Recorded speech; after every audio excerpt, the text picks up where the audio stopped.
What up, fam? Like, subscribe, follow, download, giddy up. That's my baby. That's my baby. We're going at it at 110%. I just want 5 minutes of happiness, please. Just give me 5 minutes. And they scored. They did it. Left. What the hell was that? Oh, yeah. What the fuck are you talking about?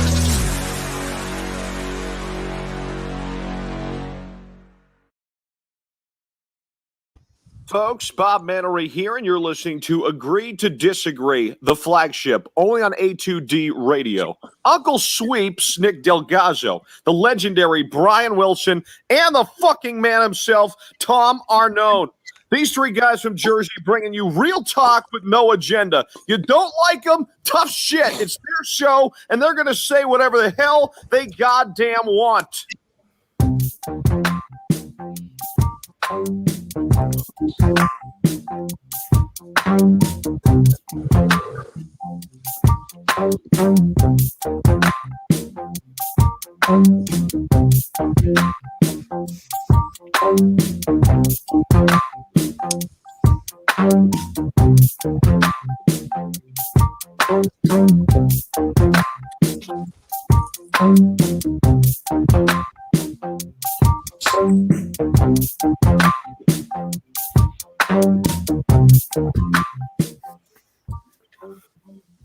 Welcome in, everybody. It's Agree to Disagree, only on A2D Radio. Every Sunday, we are brought to you by our doc, Make 'em Yours, Dr. Paul Vidal, Specialized Physical Therapy, LLC, Burlington, Cherry Hill locations. Find them on the web, specializedphysicaltherapy.com. Tom Arnone, Nick DelGozzo, Greg Milakovic, Brian Wilson, the family out there joining us. What is happening? Got a lot to talk to you about today.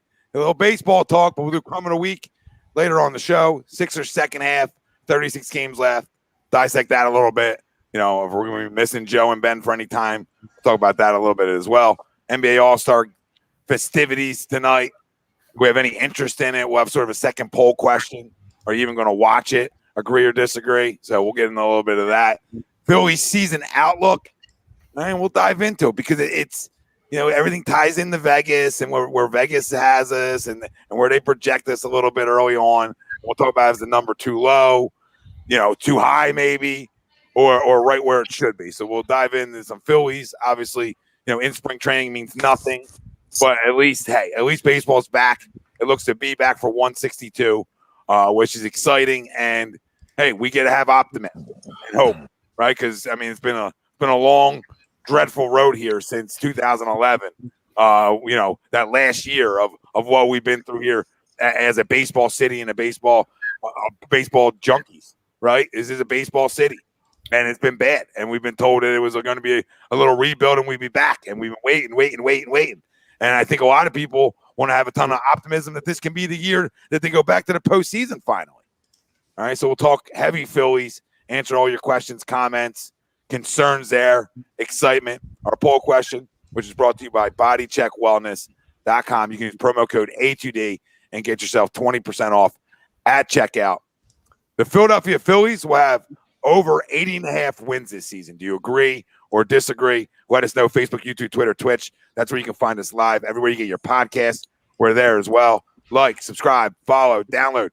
Join in today. Get it off your chest. I mean, 80.5 is low to me. You know, that's obviously saying they're below. You know, you're saying they're below 500 team. To me, that, you know, it's a Is it fine 80 number. and a half? Mm-hmm. I thought I saw 83. All right, 80.5. 80 and a half. I love the over at 80 and a half. Yeah, I don't love anything anymore until it's proven. But I think this team has the ability to win 90 games. They're right there. I mean, and I believe that's a caveat to say, well, I believe Dombrowski would do the necessary things before the deadline to address some of the holes, if even possible, right? So I would assume all that's going to happen. So I'm going to say that I agree that they're going to have over 80.5. I just, again, I agree with you. That's a low number. I thought when we were talking Tough division. Tough division. Sure. But I thought when we were talking about it like a month ago, I thought it would be like 80, 85, right? Like that's where I thought they would be. And it was the same number. And I was like, wow, okay. Well, way off. Like I just think this lineup hits. Now, is there pitching question marks? Absolutely. Big time. But in short sample size last year, we showed we can hit with people. So now can we get enough outs? And will they pull triggers if need be to get this team over the hump if they think they're close? So all of them things factoring in, I have this team. I would have had this team 10 games over where I was addressing them, last week or the week before, whenever I was on what I thought they could be, right? What I thought they could be. Now you got to factor in divisions loaded. I get it, right? I get it. The NL's pretty good. Okay, I understand it. Baseball's different every year, so you never know. I mean, you need things to go right for you, obviously, starting with your superstar, right? I mean, starting with him having a monster year would help things out, but then you need the guys like Nolan Wheeler to deal, right? You need them guys to deal. You need them guys to be horses for 162. And you're talking about the bullpen, which was atrocious. It was, right, not even that's being nice, calling them atrocious. So, is it better? Yeah, because it's names we actually heard of before. But it's not. But like we were talking about the other night, it's not Crown. Veterans. It's not Crown City here, right? I got to see these guys get outs here too, because just like hitting's contagious, so's getting outs or not getting outs, like we saw last year, right? Guys couldn't miss barrels last year. Whoever came in first was getting shelled. It was the biggest trend I've ever seen. Whoever the first guy in from the pen should have just been like, "Yo, no, go to him, because I'm giving up too the second I walk into this baseball game." So. With them things being said, they're better. They're better than they were last year, at least pitching wise, right? And a lot's going to depend on, like I said, them three guys, Nola, Wheeler, and Zach Eflin, right? Like what years can they give you? So there's question marks there. So 90 is really because I believe they're going to swing it. I really believe they're going to swing it. And I'm not saying you're going to be able to swing your way into the playoffs. 90 might not even get them in. That's the funny thing. Like 90 doesn't even I would say they got to be higher. They'll guarantee yourself a spot in in this division and what you think think the Braves and Mets are going to do, right? And we're not even talking about the rest of the NL, right? There's upgrade teams already. Do I think they have a chance to be one of them top teams? Yeah, but a lot's got to go right, and then they got to address the things that they're missing, right? It can't be like this halfway in thing again.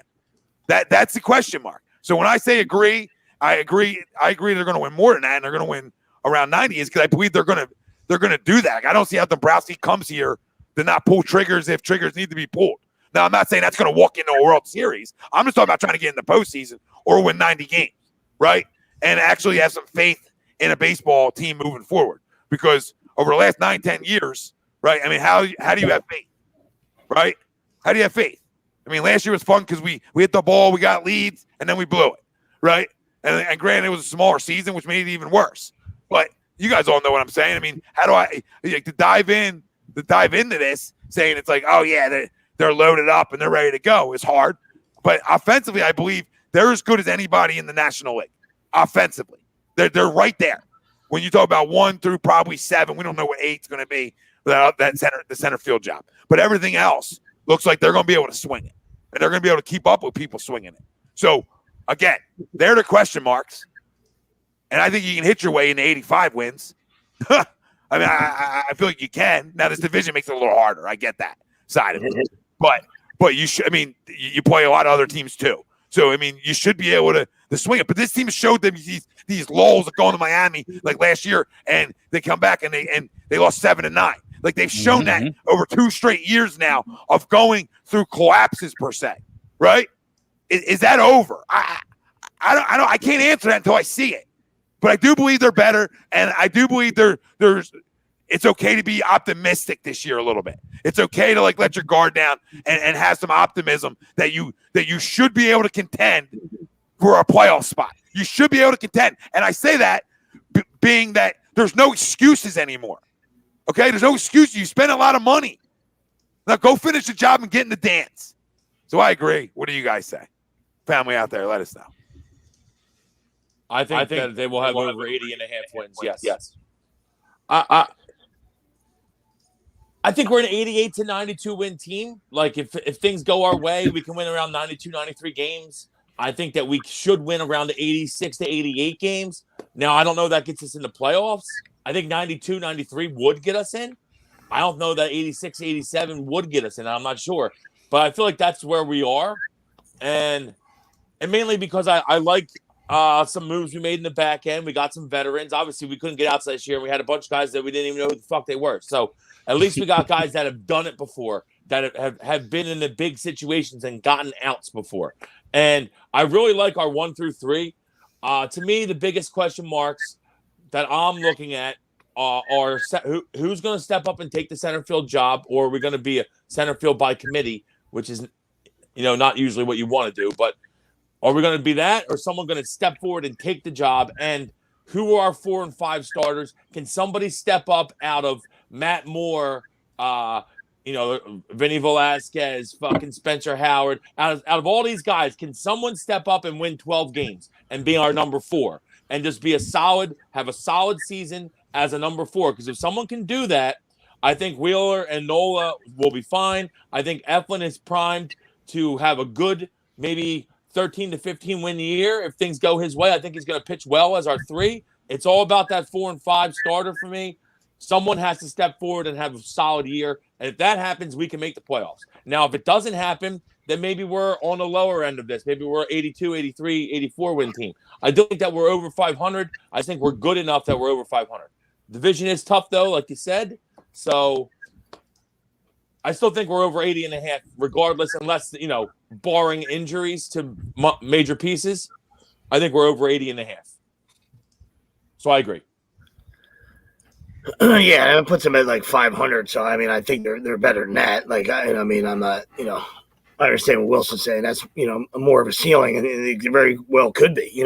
Like 92, 93. That seems high to me. But who the hell knows? If all the right pieces fall into play, and and your guy has a monster year, and he's a carrier like you need him to be.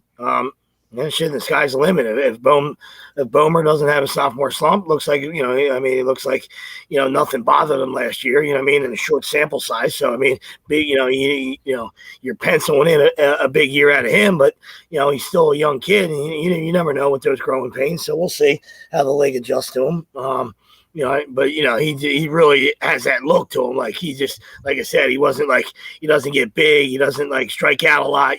So those kind of guys don't go, those kind of hitters don't go through prolonged slumps. So that's kind of what separated him, from other guys that had, good rookie years in the past. He just seems to be more like a complete hitter. So I'm really excited to see him in a full sample size. And like I said, you did, Will said, and you alluded to as well, veteran arms that you hope can get outs. It's just, it's really is a juggernaut division. The Nationals got better. As much as I don't even look at them, really, sometimes they don't even. I don't want to say they don't move the dial, because with that staff that they're scary enough, But then they had a Josh Bell, a sneaky Josh Bell. I'm like, God damn, I tell you, that kind of forget that move. Yeah, we can win under the radar for me. Yeah. Anyway. I know I've been, in the weeds this winter, working, but I totally forgot about the Josh Bell one.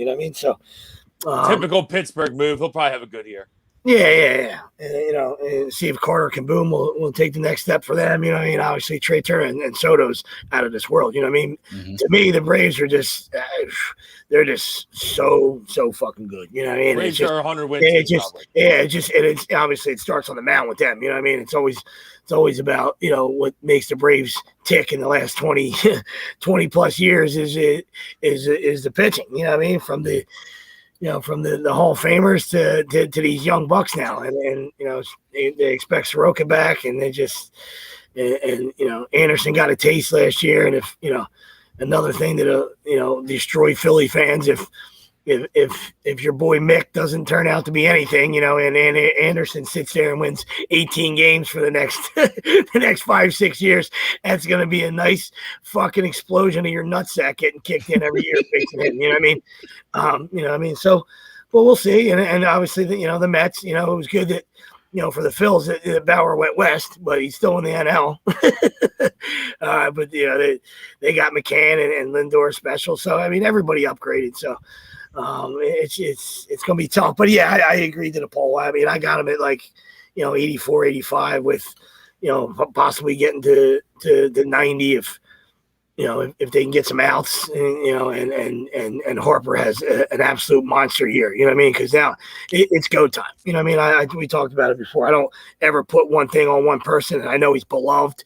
He's got the shirts on, and everybody. He's into the culture. He loves the place. That's great. You know what I mean? But it's go time now. You know what I mean? It's go time, Harper. All right, buddy. Top 5 MVP. You need to be in the top 5 every year, right? I understand OPS. So I said that before Wills came on, and I know he enjoys that, and that's great. Getting on bases, that's cute. You know what I mean? Get 45 and 120. Gotta have it. Gotta be a carrier for now. You know what I mean? For now on, buddy. You're healthy. Gotta be a carrier. Yeah, I was saying 40, 120. Yeah. I mean, there's enough protection in this lineup. So, I mean, I think there's a good chance he has a big year. If he stays healthy. That's fine. That's what they need. So. And Bomb's going to hit. I don't know about Bomb in the field. That's to be seen how good he's going to be in the field because he's probably not going to be that great, but he's going to hit. Well, he did a lot of work to make sure that he stays limber and stays available to be on the field. Bomb, right? Especially defensively. He's worked with Larry a lot. So I think he's going to be fine.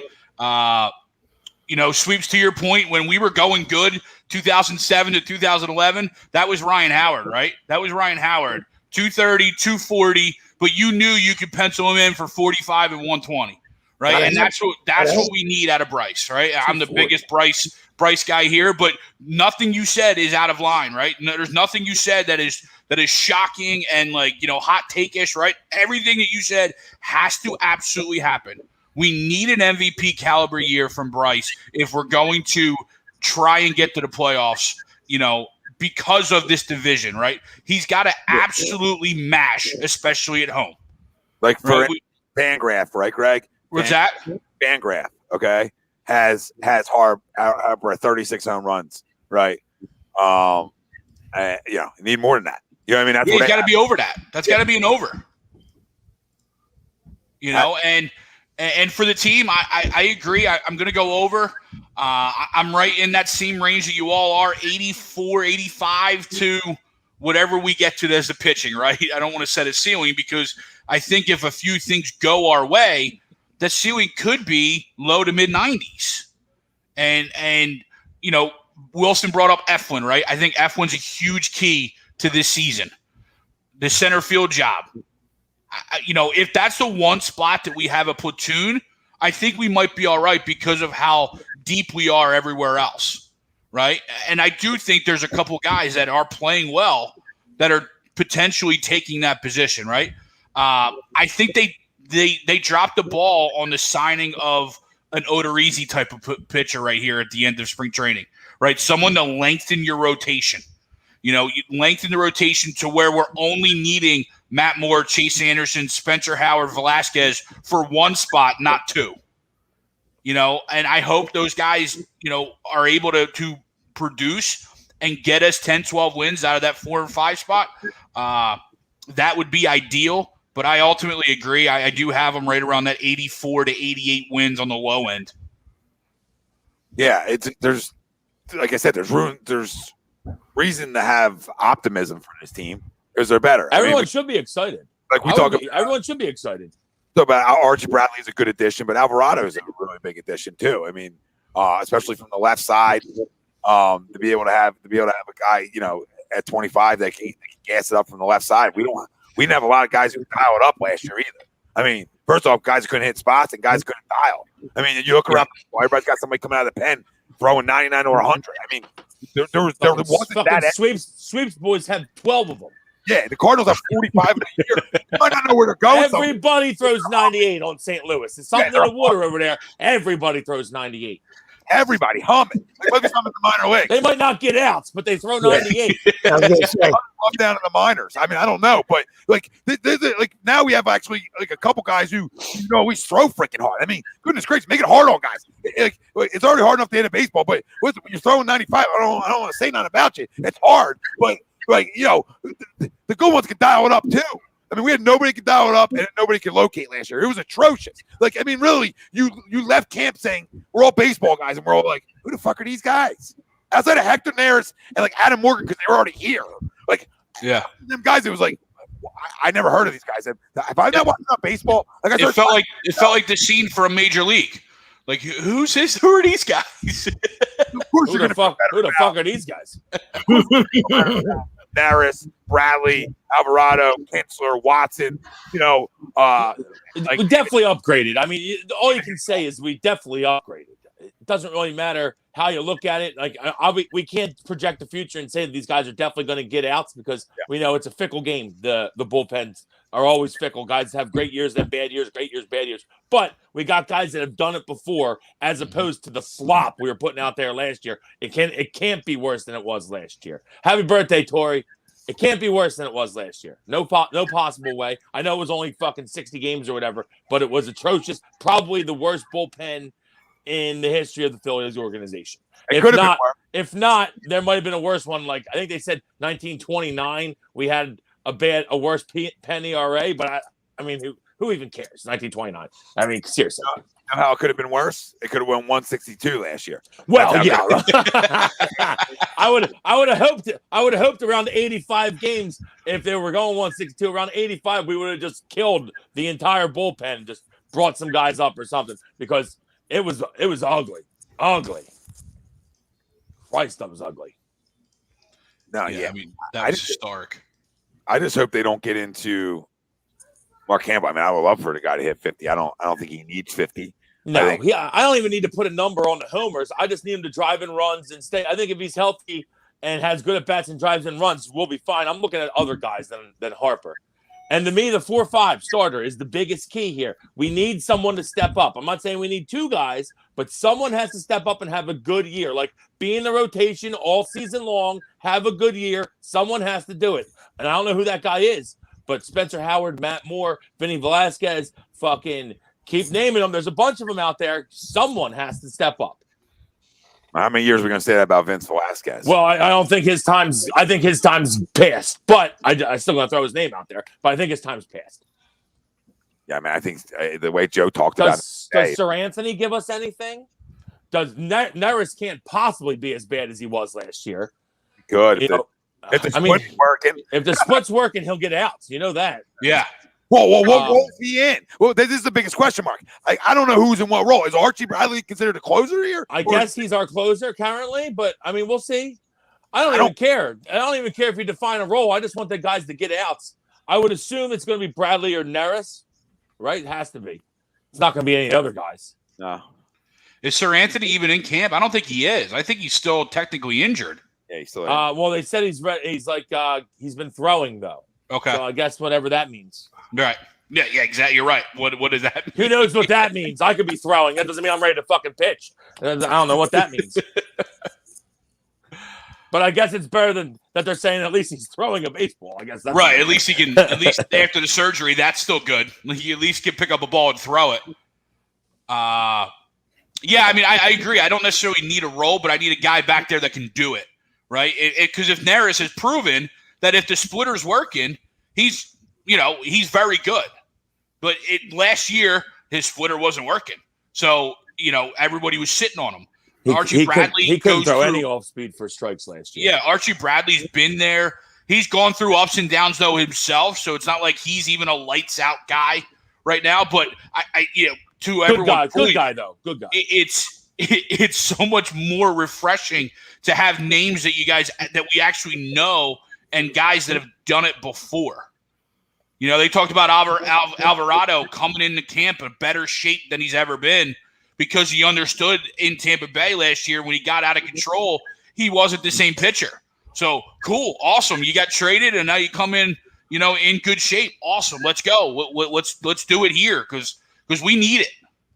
Yeah, listen, you're gonna have up and downs, out of the pen. The key for them to have a successful year. Last year was an abomination. We know that, but it's when you get your titties lit. You know what I mean? So you can't blow wins, all right, if you want to be a good team. And you say, oh, thanks, Captain Obvious. No shit. It's what I'm talking about. Like, you can have in the 6 and 7 if you got to go to the pen, which we know how baseball is nowadays. Hey, listen, a guy comes in and he gets lit up or something, and then hey, listen, you understand that you still have some time to recover, right? You can't blow games in the night. You can't blow wins. All right, I'm talking. Your bullpen can blow games, right? The guy in the back end can't blow W's, right? And that's what's going to get you to where you need to get to. Absolutely. Especially in this Fucking where you mean, listen, you almost got to be lights out back there to the point where like maybe we can blow a couple saves in 162 because of what you're up against. Because how many times are we going to have leads too? Right? Like, you know what I mean? So it's like you almost have to be lights out 8-9. Like you said, sweeps. Like guys are going to give up runs. So I don't know. Give up runs when you lost a lot of games in the 8th and 9th. You go to the pen and you're down 5-0. Then get your titties ripped, right? Compared to going to the pen last year up 5-0, and then you're walking out of the game losing 8-5. And you say, "What just happened? What just happened?" Like I walked away from the TV. What happened? So that's the difference of like guys are going to have earned run average that might be around where they usually are, right? And Naris, Bradley in the 3.3s, 3.5s. But to your point, yeah. When are you getting outs? Like, are you getting outs? When you're down 5-0, it doesn't matter. You're coming in to get work, right? Or are you getting outs when you're up 5-2 to close the game out, right? So it's like them little things, which is, I mean, everywhere, obviously, like you were saying, but those little things are the difference makers. And Yuki Wills, you're talking about 4 or 5 in the rotation. Totally understand it.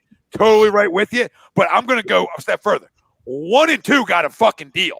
1 and 2 got to be top 25 guys in baseball if they want to get – like, I'm putting this pressure on. I'm not saying they are top 25 guys. I'm saying you have to be top 25 guys in baseball for this baseball team to get to where I want to get to this year. Well, it's healthy. I think they will be.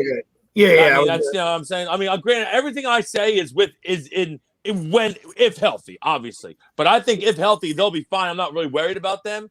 I mean, I need them to be healthy, obviously. I'm not worried about that. But if healthy, I think they'll be fine.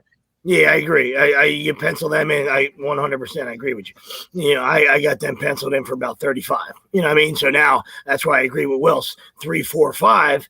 To everybody's staff obviously is crucial. We get that, but it's really, really crucial for the Philadelphia Phillies. You know what I mean? Because if you get 15 out of Eflin, holy shit! Now you stepped in shit, and you don't need as much from 4 or 5. You know what I mean? Because like I said, I expect barring health. Like Willie said, I expect 18 or 17 out of the 2 big dogs. You know what I mean? And you get a little gravy from Eflin, and then 4 and 5. If you, like Greg said, if you split 10, if you split 12 between them 2, you know what I mean? Six burger each. Then you don't need that much. Then the numbers are starting to add up. You know what I mean? Can somebody win 10 games out of those guys? Exactly. Can one of them win 10 games and just? I don't need you to be starting every once in a while. Oh, we're constantly switching to 4th and 5th starter. I want someone to take the 4th job. Be there all season as the number 4 starter. That's what I'm looking for. Someone take the job. No, for sure. I'm just saying. Can you get 30? Can you get 30 out of those 3 spots? You know what I mean? Can you find a way to get 30? Can you get quality innings? Can you get quality starts? And can you get 30 wins out of 3, 4, and 5? Because if you get 35 out of the 2 big dogs, now you're sitting at 65. You only need about you get a little gravy 25 out of the pen, and you're at 90. Yeah, what I'm saying more about 1-2 is can you have essentially the best years of your careers? Like, can them 2 have their best years, right? I mean, can we get the Aaron Nola Cy Young again? Because we're talking about 3, 4, 5, which is spot on if we're penciling them guys in to have that. But like, God forbid one of them does it, this becomes then we become trouble. That's when we start talking trouble. Yeah. So like, we should be penciling them in for shit, no question, because that's who they are. But can you have your best years, or at least close to it? Like, if you're not there, at least to like where you should be. We desperately need. Like, I can't have Noah have a bad year on me, right? Or we'll have a bad year on us, right? I can't get your finger stuck in your zipper, right? I can do other injuries because that's just part of baseball, but the finger in the zipper, I can do without this year. So like, I need you to, like, big time, because I don't. Like, we can talk 3, 4, 5, and it looks better, and F1 should be good, but it's like it's still unknown. It's like we thought Eichhoff was going to be good, right? Because he had that run, and then he got hit all around the ballpark. the next year. So I've seen this game before with some of these younger arms that like I like Zach Eflin. I just need to see it now. Like now I need to see it again. That's all. But them two got a deal, and then I think if them two deal, right, I think it makes this whole it makes 3, 4, 5 better. If that's fair to say, because you set a tone, right? Just like if Bradley, Neris, and Alvarado can get out, right? You're like setting a tone for the rest of the bullpen to get outs. But I need tone centers everywhere. Just like I need Harper to go off because I want Harper to set a tone for everybody else in the lineup, right? So like, that's what I'm looking for. Like I'm looking for Aaron Nola Cy Young talk, right? I'm looking for Bryce Harper MVP talk, and I'm looking for guys in this bullpen that have roles and carry. Like the veteran guys, right? I need that have been in these roles before. I need you to have good years. I don't need you to be the greatest bullpen of all time. I just need you to have good years. Like none of this is asking for too much outside of like maybe asking for Harper to have an MVP year and asking Nola to have a Cy Young type year. I don't think either one of them is asking for too much. So I don't think we're asking for too much to talk about 90 and that maybe 93 ceiling if everything really is feeling good, right? Because we talked about it. We talked about Bohm. We talked about, I was going through with Len earlier, like, third base is good. Shortstop with Didi, Segura, you're going to get Hoskins back, right? You got McCutch, Harper, Realmute. I mean, does Moniak leave camp if he keeps swinging it well with the team, with Haseley banged up? Does he leave camp with the team? Or do they give it to Herrera and Quinn to come out of camp? So what direction do they go there? And the fact that it's one position that we're talking about, and whoever the guy that wins it, we're probably going to be like, okay, we're comfortable with this guy, whoever it is, because they probably earned it through camp. And they got, air quote, a lot of high-pick competition, right, up against each other or owed money to competition, right? So a lot of value in that competition. So if we're going into this year saying that's all we have to worry about, that I'm feeling really good about this lineup because, that's why Segura was so big to bring back because I wouldn't feel this way with Kingery right now because I don't know. At least I know Gene's a pro. Like Gene's not the greatest hitter of all time. Don't get me wrong here. I'm just saying I penciled Gene Segura in. He's going to get his numbers. He does it every year. All right, he's going to get his. I don't know what Scott Kingery is. Is he launch angle Scott Kingery? Is he the guy we've seen in double, single, and triple A Scott Kingery? What Scott Kingery is it? And because I was told he was the greatest second baseman defensively I've ever seen. It doesn't look like he get to a baseball last year. So like I need to know I'm comfortable there, and I'm glad we don't have. I think he bounces back, but I don't know what that means really. But I mean, he was really bad. I think the COVID going into the start last year was brutal for Scott, and he just never came out of it. I guess because he was just terrible. But I expect him to be at least get some time and make some contributions this year. To me, Tom, like I know we were saying it, Sweeps were saying about blowing games in the ninth, which we did plenty of last year. But even more to that, like I know you guys remember, but we didn't get outs in the bullpen at all. Like every bullpen inning, we let up a run. It's like we didn't have clean innings ever. Never had clean innings. That's the biggest thing. Like that's why I can say that I believe that they're definitely a better team is because we got enough different guys in the bullpen now that have done it before that we're going to at least get some clean innings and get some outs. When we weren't getting any clean innings last year, everyone was letting up runs, even if it was just a run the seventh, run the eighth, 2 in the ninth. Like you can't do that. And that was every game. It was the most amazing thing I've ever witnessed last year. And that's not like making an excuse on why they didn't get what I mean? That's just my baseball fan watching baseball for as long as we all have. I've never witnessed a pen like that. Like I don't think it's ever happened. Like I'm just talking about here in Philly alone. Like I've seen a lot of bad baseball, a ton of bad baseball teams, and I don't think I've ever seen a pen that bad. One, maybe that we didn't just have leads back in the day to see a pen that bad, but like that's how bad it was. To where we went out and got a bunch of nobodies that were veterans last year at the deadline. They came in, they couldn't miss bats, right? I mean, there wasn't a guy you brought in that like you said, had clean innings. Like there was a few, of course, but like very rare. I mean, they were doing the after the game the other day, they were doing the look back on last year, and then I was like, oh my god, like the amount of times they went over.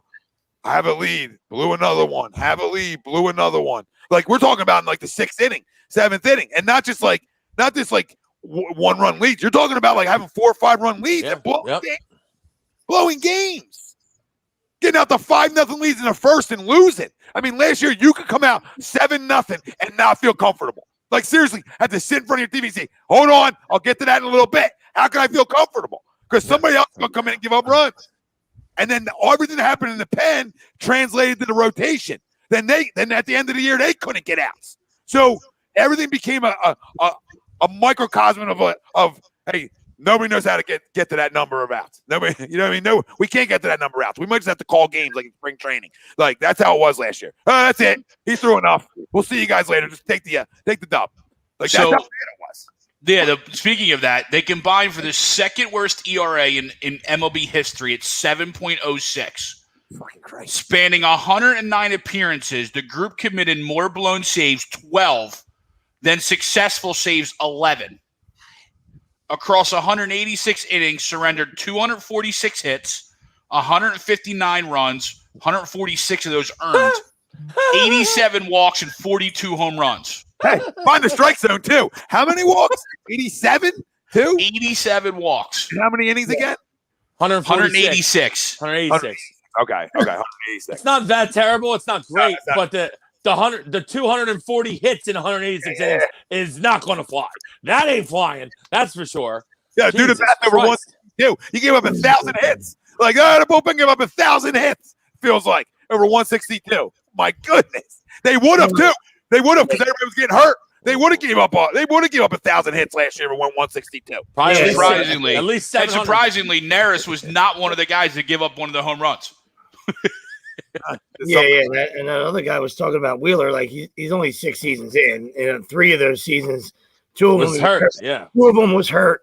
He didn't get more than like 16 starts, and last year was a pandemic, shortened season. So I mean, Wheeler's actually been really good now for like 2.5 seasons. I mean, I don't know if he was just throwing that out there or if he was saying like, be responding to us, trying to say like, we need like 35 out of those guys. You know what I mean? Which when you're asking out of your ace and your 1-2, it's not a big ask. You know what I mean? Like, you know what I mean? But totally agree, Sweeps. Totally agree. Look, they have to get 35. Yeah, and I'm not even saying 35 like. Okay, you have to get 35 wins, but we need them both to have under 3 ERAs. We need them both to have under 1.15 whips. We need them to pitch, innings, 7 innings an outing. Like, that's what we need from them. You know what I need? You don't have to guarantee wins here because I know wins are like a fickle stat now. I still like them, but the fucking new guys, I don't care about wins. Well, fuck you. I still care about wins, but I want you to go 7. Can you both go 7 consistently? That's what I need. No, agreed 1,000%. And I will take that just a tiny bit further. You win their starts. You know what I mean? So if it doesn't hang on them, If it doesn't go in their category, okay, we got to win their starts. You know what I mean? If you're a Phillies fan, you got to win their starts. Listen, I need the offense to hit for Nola, right? Like, I need them to hit for Nola. It's always been like an issue with him. Not as much over like last year, but still, I need this offense to hit for Nola. But I need both guys to be Bulldogs. I need both guys to be aces, right? And it's as simple as that. If both guys are pitched to their caliber, then we should be penciling them numbers in and going to bet on that. And then, like you were saying, looking at, okay, what's 3, 4, 5? And are you willing to make, like, I'm not Mr. Trade guy either. You guys know this, but like knowing that this is, to me, like you gotta put your best foot forward continuously through the next few years. You understand? Like, you have to. You owe it to they're going to always look to upgrade with Dombrowski, I think, Tommy. I don't think you got to worry about that. That's what I'm hoping for. That's his MO, though. He's always been known as a guy that kind of fleeces your minor league systems to improve your big league club, which we're fine with. Absolutely. But I believe he's going to just keep Stott and keep Bone. Besides that, I don't give a fuck. You can let everybody go. You can trade everybody else. I probably would. But like, if you know what I'm saying, if you have to go out and address them things, and you got to go out and address them things. If you have to empty some things out because 3, 4, 5 isn't getting it done for you, you got to do it because you owe it. Not only to this fan base, you owe it. You owe it to the guys who signed extensions here and big ones, right? Because they're trying to win too.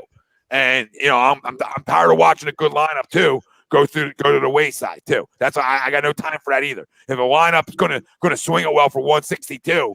Right, and your 1 and 2 starters are gonna deal it. Right, you owe it to these guys to make sure the other pieces around are good enough too. Unlike last year, right?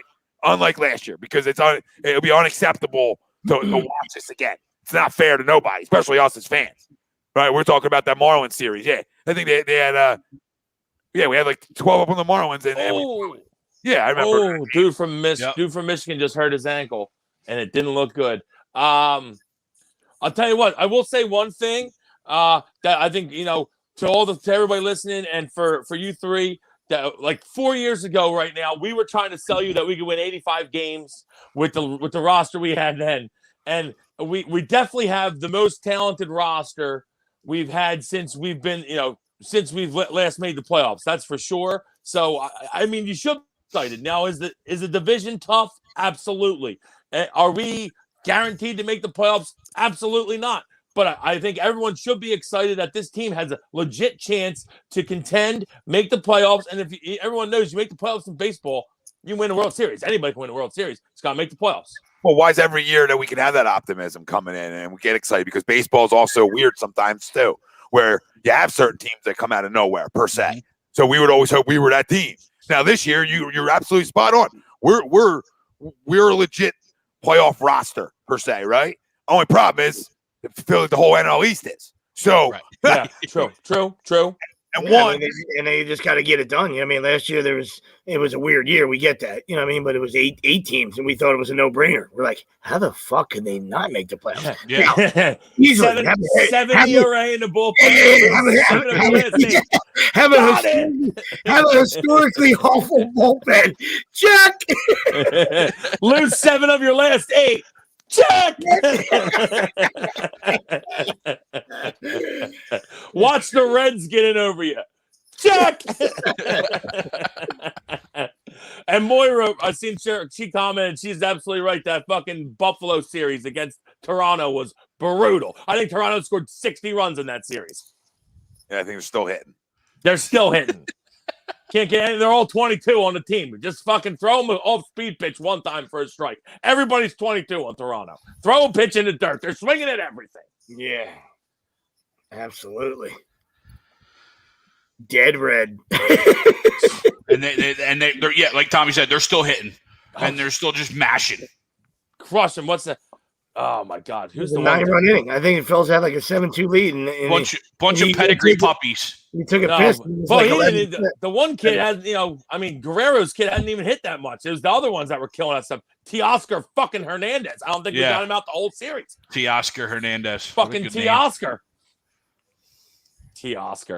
Fucking Biggio's kid fucking ripped against us. They all ripped, man. Right. I don't even think Bichette's kid played that series. No, he didn't play. I think he was hurt. He didn't play, and Guerrero didn't hit. It was everybody else. Yeah. Lourdes Gurriel. That's it. I was going to tell you, who's the other fucking outfielder? Lourdes. Grishik. And Grishik. Fucking the former Cardinal. Yes, Sweeps guy. Grishik. Yeah, Randy likes to kick me in my nuts every once in a while. Yeah, it's just all got to be done. I believe he was picked one pick in front of Trout. Randall Grishik. He was. Huh. Yeah. Not a good selection. Good pick. But back to Wheeler. By the Angels, though. I think. They're both by the Angels. Yeah. Back to Wheeler and Nola, though. Tommy, as you kind of mentioned, with putting the hit is contagious, blowing saves is contagious. Your starting rotation's also contagious too, right? So. Kind of like you said, would set the tone. If those guys go out and deal, then that settles Eflin down. That settles 4 and 5 down a little bit. Like, all right, I don't have to be as perfect because I know my 2 aces are there, right? I know that they got me in case, I get my titties ripped. They're good to go on their turn. So it does allow for them to be a little bit more loose, and hopefully that means they pitch well as also. Yeah, and to be able to listen, the big thing too out of the 1-2, out of your best arms is they got to end losing streaks. Especially with 160. Be a stopper, Tommy. We always say it. Got to end it. And then you're probably gonna have them two going with each other. For the majority, right, in some fashion, right, going one and the other. So I mean, it's 10 win streaks and get us another win, right? I mean, that's what it's always going to be like with them two. Go out like if we are on a losing streak. That's what you're paying top dollar for them arms to do too. End it. Right. Go so goose egg. right? Not easy to do. I get that. But go have your best stuff tonight. Need your best stuff. And the best guys in baseball do that. The best guys in baseball constantly do that when their team's up against it. They have their best outing. Now, not all necessarily they always win, but usually they go out and deal, right? You know Scherzer, if Washington's losing and they're on a little bit of a losing streak, guess who's dealing that day?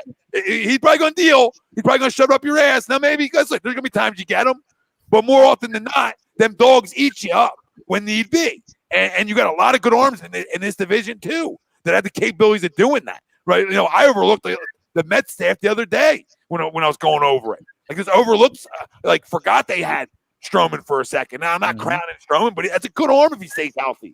Right, we know they got the Crumbs. Right, I mean that's a good rotation. 1 through 5, they're actually a really good rotation. Braves are young, so they have good young arms. Now again, they also got to Charlie Morton too. Another kick in the nuts to the Phillies. The Nationals have a 1-2-3 punch going at you at your rotation. Now, it's a Strasburg thing. What Strasburg you getting? A healthy Strasburg or not healthy Strasburg?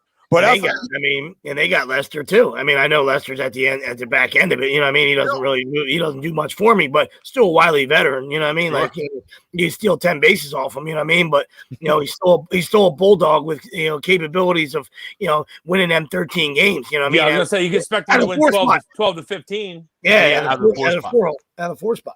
So this whole division, like we were talking about. I feel like we always hit Lester well though, so I'm all kind of okay with that. Like we've always hit him, even when he was really good.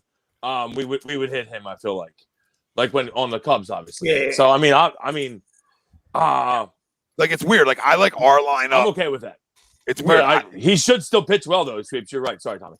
No, you're good. You're good. I wasn't looking good. I was looking at another screen. So I thought you were. I'm not sold. I know the Mets have great arms on paper. I'm not sold on the Mets. They got great arms on paper. But that's all they got. DeGrom's phenomenal. I understand that. I'm not putting him in this category. The rest of those guys, I'm like, are they great? I don't know. Syndergaard's never healthy. Stroman, I think, is overrated. I don't know. To me, Carrasco's big pickup, but Carrasco's good. Carrasco's good. But never, like Will said, like I don't look at Carrasco as great. I like him, you know what I mean? Yeah, I like him too. And obviously, great story. You root for him. He's a Met now. I'm saying like the health, the whole health of the last couple of years. I root for him to stay healthy and lose against the Phillies. Absolutely. I think we have a better lineup than the Mets overall. I do like the Mets lineup. I'm not taking anything away from their lineup. No, they have a good lineup. Top 6, they're pretty strong though too. Top 6. They're not weak. They're not weak. I'm just saying I like ours better, and that's not trying to be a homer. Like just looking at it, I like ours better. I just think it's just a better lineup. Now I love Lindor, so as soon as you put Lindor in there, it almost makes me want to like it more. Just as a baseball fan, but overall, I think we have a better lineup.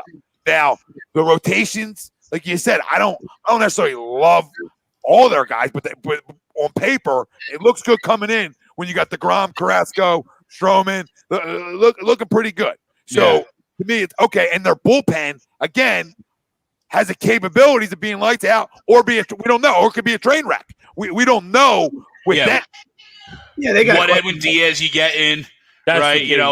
Diaz is the key for that. Is it the Seattle Diaz or is it 2 years Mets Diaz? Where he's they're like everybody else. They got question marks at 3, 4, 5 too. You know what I mean? Like I think everybody does. And that's why it's why you have the two. You have two. You hope to have 2 horses in the front of your rotation, and then everybody else is like, hey, what can we get out of these guys? You know what I mean? Because their 4th guy is Taijuan Walker. All the talent in the world, I just could never put it together.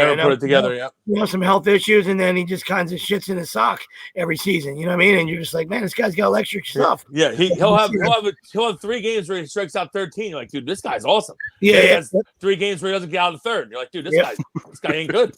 Absolutely. And then you eat that shit in my sock. That's crazy. And if I shift to the Braves, right? Moira, there's a couple of them Mets kill us. Nimmo, they all kill us. I feel fucking JD Davis. I feel like always hits well. Conforto hits well against us. McNeil. Jeff McNeil. Jeff McNeil. I think McNeil was like 40 for 40 against us. I swear to God, 2 years ago, I think McNeil hit like 330 for the season. He hit like 570 against us. I don't think you're lying. I remember him never getting out. Now, if I switch it to the Braves, right, which is the real one to look at, right? It's because that that's who you think you're trying to steal. I think from. we have a better staff than the Braves, but the Braves might have the best. They might have the best lineup that's not the Dodgers in baseball, I'd say. Or right, San Diego's right there too, probably. Yeah, and I look at their. You think you have a better staff than the Braves? I mean, just because of the first two guys? Yeah. I know the youth is. I understand what you're saying with the youth. You know what I mean? So that doesn't translate to wins. But goodness gracious, Max Fried, Soroka, and Ian Anderson. My goodness. I mean, I love Ian Anderson. Soroka coming off the injury. I don't know. Yeah, I'm not the biggest Fried guy. I know he had a great year last year, but I'm just not a big Fried guy. I do like Soroka, but I want to see how he comes back. Yeah, I understand. Soroka burned me in fucking fantasy last year, so I don't really like him anymore. But I do like the kid's stuff. And Ian Anderson, the fucking stud. And he's our four. Fucking Jethro Tull over there, fucking stud.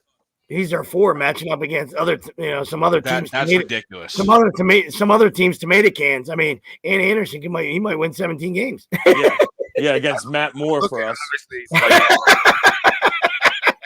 Matt fucking Moore. Well, like I said about their lineup, where they are in baseball, obviously like a top 3 lineup in the NL East, Braves. Like we're right there with them. Like if you really, if you look at it, like we're right, like 1 through 8, we're right there. We're right there. Now I'm not saying we have Freddie Freeman in our lineup anywhere. You know what I'm saying? Like I'm not saying we have Acuna in our lineup anywhere. I'm not comparing players. I'm just saying like 1 through 8 production should be right there. I mean, if you really look at it, outside of they're probably going to bat better than us. They'll probably have a better team batting average than us because they got a lot of guys who just hit for average too. They got that's what makes it better. Because it's going to hit you too. They're not just going to lose baseballs; they're going to hit you. So they're going to have better averages per se, in my opinion. But like losing baseballs, stuff like that, like we're right there with them and have the capabilities to hit with them. Is what I'm saying. Like that's why the Harper thing's so important. Now we continue to go back to it because I need to have a monster year. Right? Like, I need you to have 40 plus because I expect the Acuna to have 40 plus. So you got to keep up with him. Realmute, though, I'm not saying you're gonna hit like or Alabama. I'm not expecting you to hit like Freddie Freeman, right? But I need you to hit, right? But can you? I'm not expecting you to Freddie Freeman, but can you? Can you bat 300 though? Like in your second year, is that even realistically possible? Right, to get that kind of production. I hope so. So I'm just throwing these like whack ass numbers out of my head out, right? But then you just continue on, like McCutch. First of all, how many games is he going to play? Probably better year 2 coming off of that injury than year 1. So I expect them to be a little bit better. But then you just circle around like, Didi, Reese, can you lose 35?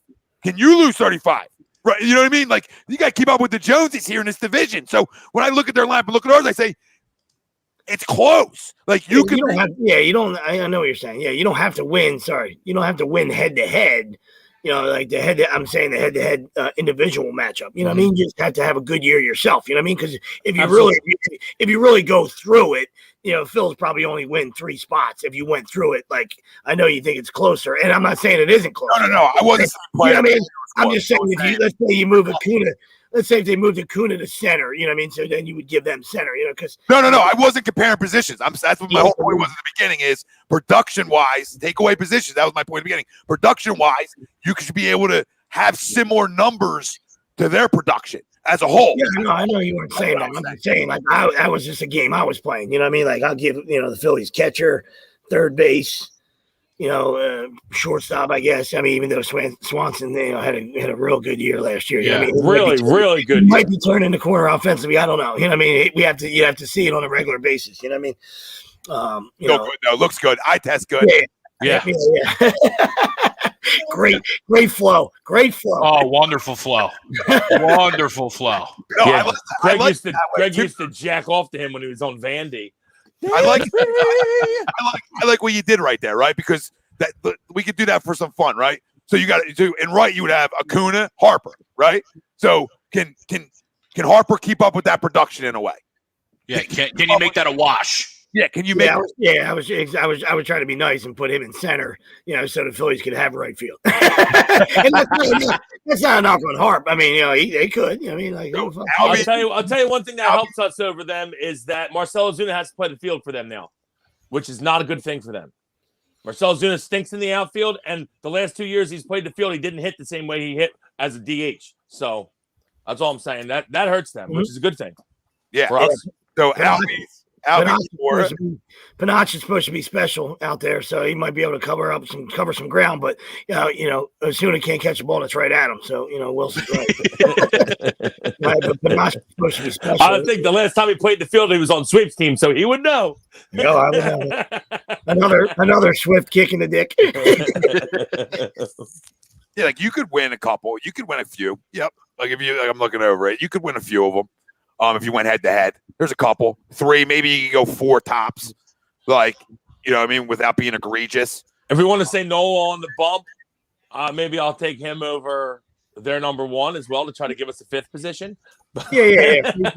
I know you will because Freed's their number 1. Yeah, that's true. Did they really announce Freed's going to be their 1? Yeah, it said Morton. That's amazing to me. Like I would think, the funny thing is you can't say about like the Braves lineup. Oh, whoa, Freddie Freeman, maybe he doesn't hit. He always hits, right? Like, there's no what if with Freddie Freeman. Freddie Freeman's going to hit. Now, maybe Acuna. You know what you're getting. You know what you're getting. I feel like can Albies be healthy? He's been banged up a little bit last 2 years. Because, he's a good player. I think we all know that. And then Acuna, you expect Acuna's going to have a great year, but is he going to have an MVP year or is he going to have a top 20 year? For our sake, hopefully he has a top 20 year. When does Markakis start to get old? Right? He's gone. He's gone. Yeah, he's gone. Did he go? Panache, they still got Ender. Christian Panache. They still got Inciarte, but like I said, he couldn't hit Woodard boat last year, but he always hits against us somehow. And they're giving the keys. And he was terrible for us, and has been serviceable everywhere he's gone. They're giving the keys to Panache. You know what I mean? So what will they get out of him offensively? You know what I mean? Like I missed that with Markakis. Where'd he go? Can we win that? I think he retired, bro. He's like 38. He might have retired. Yeah, he's an old man. Yeah, can we win that position, right? Like, can whoever goes into center field for us out of Haseley, Herrera, Moniak, whoever the hell it is, Roman Quinn, can we win that position production-wise, right? I think we could because I think we're talking about he's a rookie, right? Yeah. Christian, however you say his name, Christian Pache or Panache. Yeah. I know he's very young. He's mostly very talented, but more of a defensive guy, I think. Yeah. He was playing for him in the playoffs last year, so that should tell you everything. Mm-hmm. What they think of him. Listen, right? they obviously had a great minor league system, and now all those guys are coming up. So and you see it, obviously. Yeah, and then at the end of the day, I don't even look at like. I'm comparing the Braves because it'd be fun because that's who you're like shooting for. But at the end of the day, you're not even. I was gonna say I don't expect us to have as good of a record as the Braves. I'll put that out there right now. Yeah. My goal is to be above. Can I beat them? Can I beat the Mets and the Marlins and the fucking Nationals? Yeah, sorry. Yeah. I left the Marlins out of that. But you know what I mean? I better put them on. Marlins aren't bad. Marlins are not bad. I better put them on. I better put them on. Take notes. You know what I mean? Take notes, Tom. Better put them on because they kick our ass every time we play them. That's what we got to change. Every time. The Sixers changed the culture this year of being able to go on the road and win fucking basketball games, all right? And being able to close out games, the little things. The accountability shit, okay? That's what I need this year. I better not go to fucking Miami and get my doors blown off. I better not go to subpar teams and get my doors blown off. If I go play the best of the best and get my ass kicked, different story. But to be a playoff team, this baseball team has to take care of the teams that are supposed to be underneath to them. All right, and go sweep series. Like I don't even know what it feels like to sweep a series anymore. Like can we go be winners at 10 in a row once in a while? Can we go on some hot stretches? Like I feel like we've missed this in Philly for so long that we just haven't had that. All right, like can we play good baseball for a whole season? Right? Can we close it out? So just like the Sixers going on the road and that accountability, like can we go on the road and win games? Right? Can we take care of business? And can we prove that like on paper we should be listed right with the Mets, Nationals, and Marlins, honestly, on paper. So can we go take care of them? Tommy, I think we saw the last sweep. You know that? Remember we were at that Cardinals game, me and you? And then we swept, and then like maybe 3 or 4 days later, fucking McCutchen tore his ACL, and then they the whole team went completely downhill. I think that might have been the last sweep we've had. Good possibility. So I think either that's our fault, or we need to go to every game. So guys, let's get some tickets up, and me and Tom Lilly have to be at every game. So one or the other. You got to pay us to go. We're sorry. So Phillies, if you're paying attention, maybe we're good luck charms. Maybe get the guys in the house. Maybe give it to Mike. I don't know. We're sorry we put this on. Things out there for you. We didn't mean to do this. We didn't mean to put the weight of the Phillies on your guys' shoulders. But while we're at it, just send your season. And like I said, in order to get to that, like I said, we just talked an hour. That was an easy hour. You know what I mean? But to get to that 90, we all say, hey, things got to go right. You know what I mean? But talking about things going right, whoever's on the bench, they got to have it. They got to need production off their bench as well. You know what I mean? So it'll be whatever odd person's out of the center field job, Kingery. I know saying get some production from that offensively, even though he did show some life last year. The napper. You know what I mean? So they actually had a good year. Yeah, I mean, good 60 games. Yeah, he did. Absolutely. Well, that's what Joe said about the other day. Joe said if I could get the more at bats I was getting them, the better he hit. So yeah. It showed me something like the Sweeps' point. Like, if there was going to be a DH this year, you'd probably see Napper get a lot more DH spots than other guys because as the season was going on and he was accumulating hits, somehow he was hitting.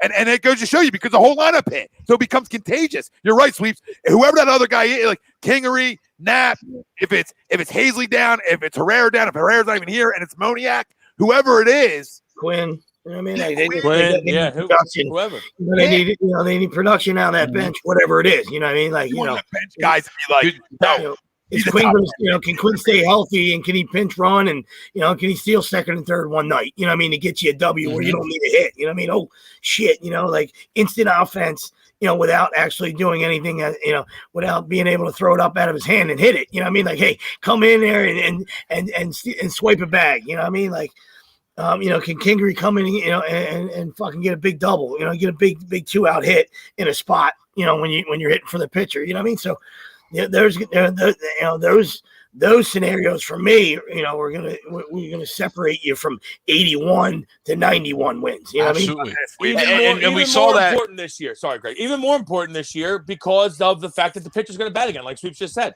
The guy, the hitter off the bench is super important. Need a guy that you got confidence in. You put him in a big spot. He's going to get the job done. Yeah. Now I forget what I was going to freaking say because I had a good one to that. Your final point. Yeah. Should have muted me. Wilson. No, you should have muted Wills. Sorry, I had to hop in quick. I apologize. When both of them came in, I lost it. But what were you just finishing off saying? And then we'll go on to something. The bench needs to be consistent. Just give me a top 10. Like, can I have a top 10 guy like back in 08 or 09? I don't want to compare to other teams, but you act like you had a top 10 pinch hitter coming off your pine somewhere. Like, I need that. I need a guy that Dobbs? Yeah, a top 10 or where's Greg Dobbs? I need a Lou Will. I need a Lou Will type, right? Instant offense off my pine. Like a little instant offense. A guy who can lose a baseball or two off my bench. Like if Moniak, as I say, like I don't care who it is, Moniak, Herrera, they want to keep losing balls in spring. I'll take you up here. One of the two, because I'll lose somebody off my bench or in center field that can lose me 20. Shit.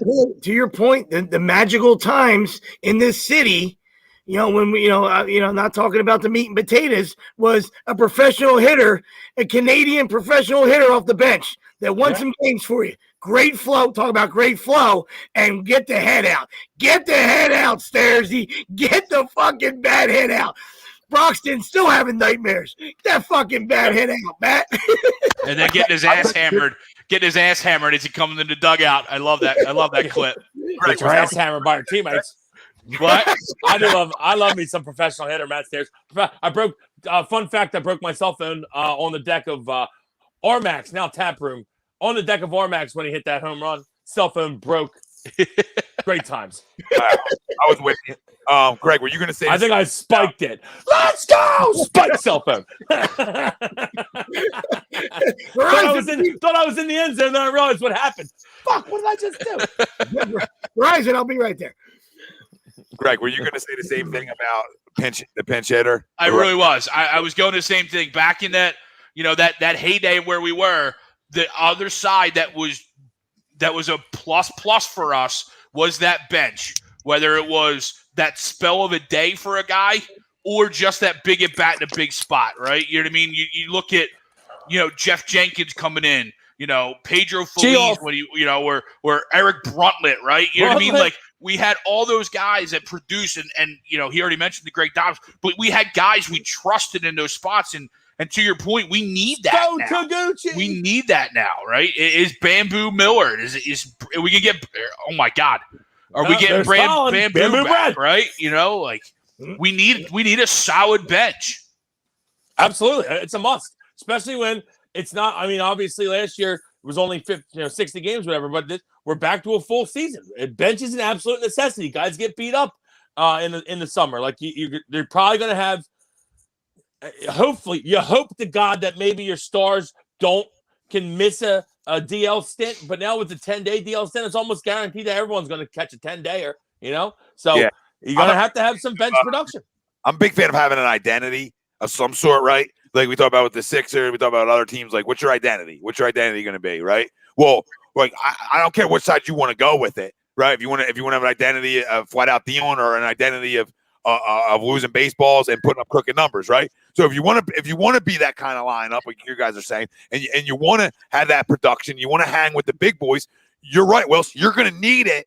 You're going to need it from them other guys. To be at that level if you want to be there. Like if you want to have a conversation you can hit with the Dodgers, I mean I wouldn't, but if you want to have that conversation you can hit with the Dodgers, you need these other guys then that hit. I mean they got a whole second unit, not comparing them to the Dodgers. Fucking Dodgers have like 11 guys that hit 20. The Padres. It's insane. Everyone comes in homers for the Dodgers. It's fucking insane. We'll say Padres, Braves, Cardinals, right? Like if you want to hit with some of these teams that have upgraded and gotten better offensively, then you need that air quote second unit to be productive when they do play. So if Nat plays for JT, you need him to be productive on them games he plays for JT. I'm not saying he's got to bat 340. Just be productive, right? Same thing with these other guys. Whoever the other guy spelling in center field is, right? Have productive days when you play, right? Guys are going to go through it, but you almost need lighting in the bottle, right? It's weird. Baseball's crazy because you almost need like a little lighting in the bottle too. These certain guys like off your bench too. And it starts with a good clubhouse. You know what I mean? Because those guys that we're talking about, said guys that we're talking about, in years past, and teams that are successful understand their role.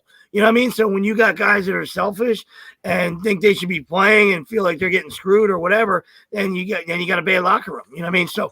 When you got a great locker room and guys understand their role and, hey, listen, I'm going to get one start a week and I got to try to make the best of it, or, I'm going to get a pinch hit off the bench and, I might go in for defense, or I'm going to be needed to pinch run right here. You know what I mean? Like, and guys embrace those roles. Mm-hmm. That's when teams start to take the next step. Great words out of you. I'm ready for Girardi to say that right back at you.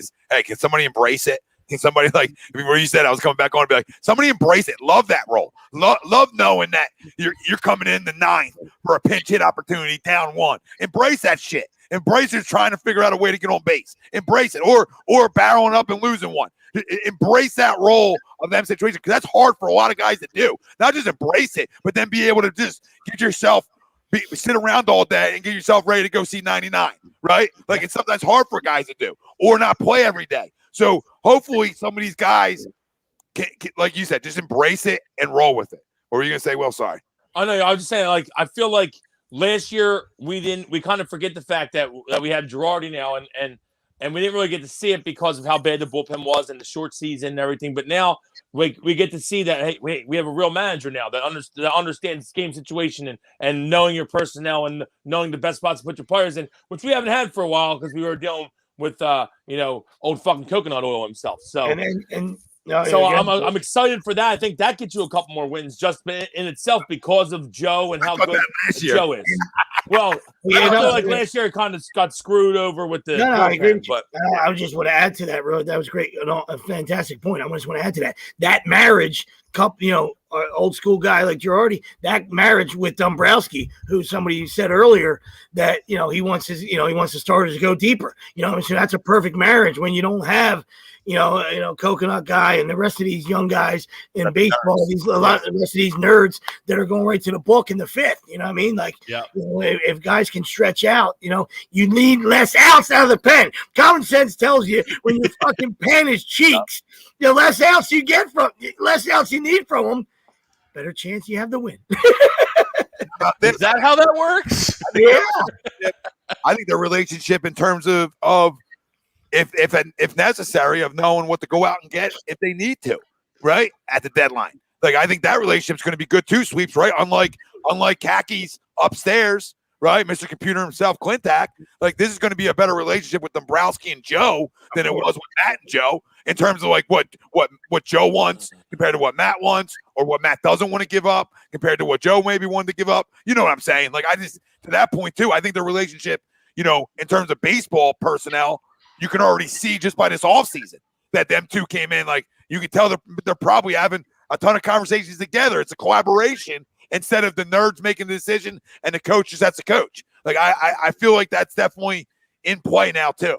Where of course, absolutely. You know, because like what we always talk about, nerds are big on numbers. You know what I mean, and stuff and like metrics. You know what I mean. So you know, some of those guys that that might have been kept last year, you know, in that pen, you know, the Clintack was like, oh, this guy has some stuff. You know what I mean? The numbers tell me, you know, he might be young, but he's got some stuff. You know, as opposed to Liriano, it's. To me, it says, I'm not saying that he was going to be a difference maker, but it says a lot when a guy is a veteran and can get outs and is proven to get outs at the big league level, right? That guy should never get passed by with an opportunity to be in your pen.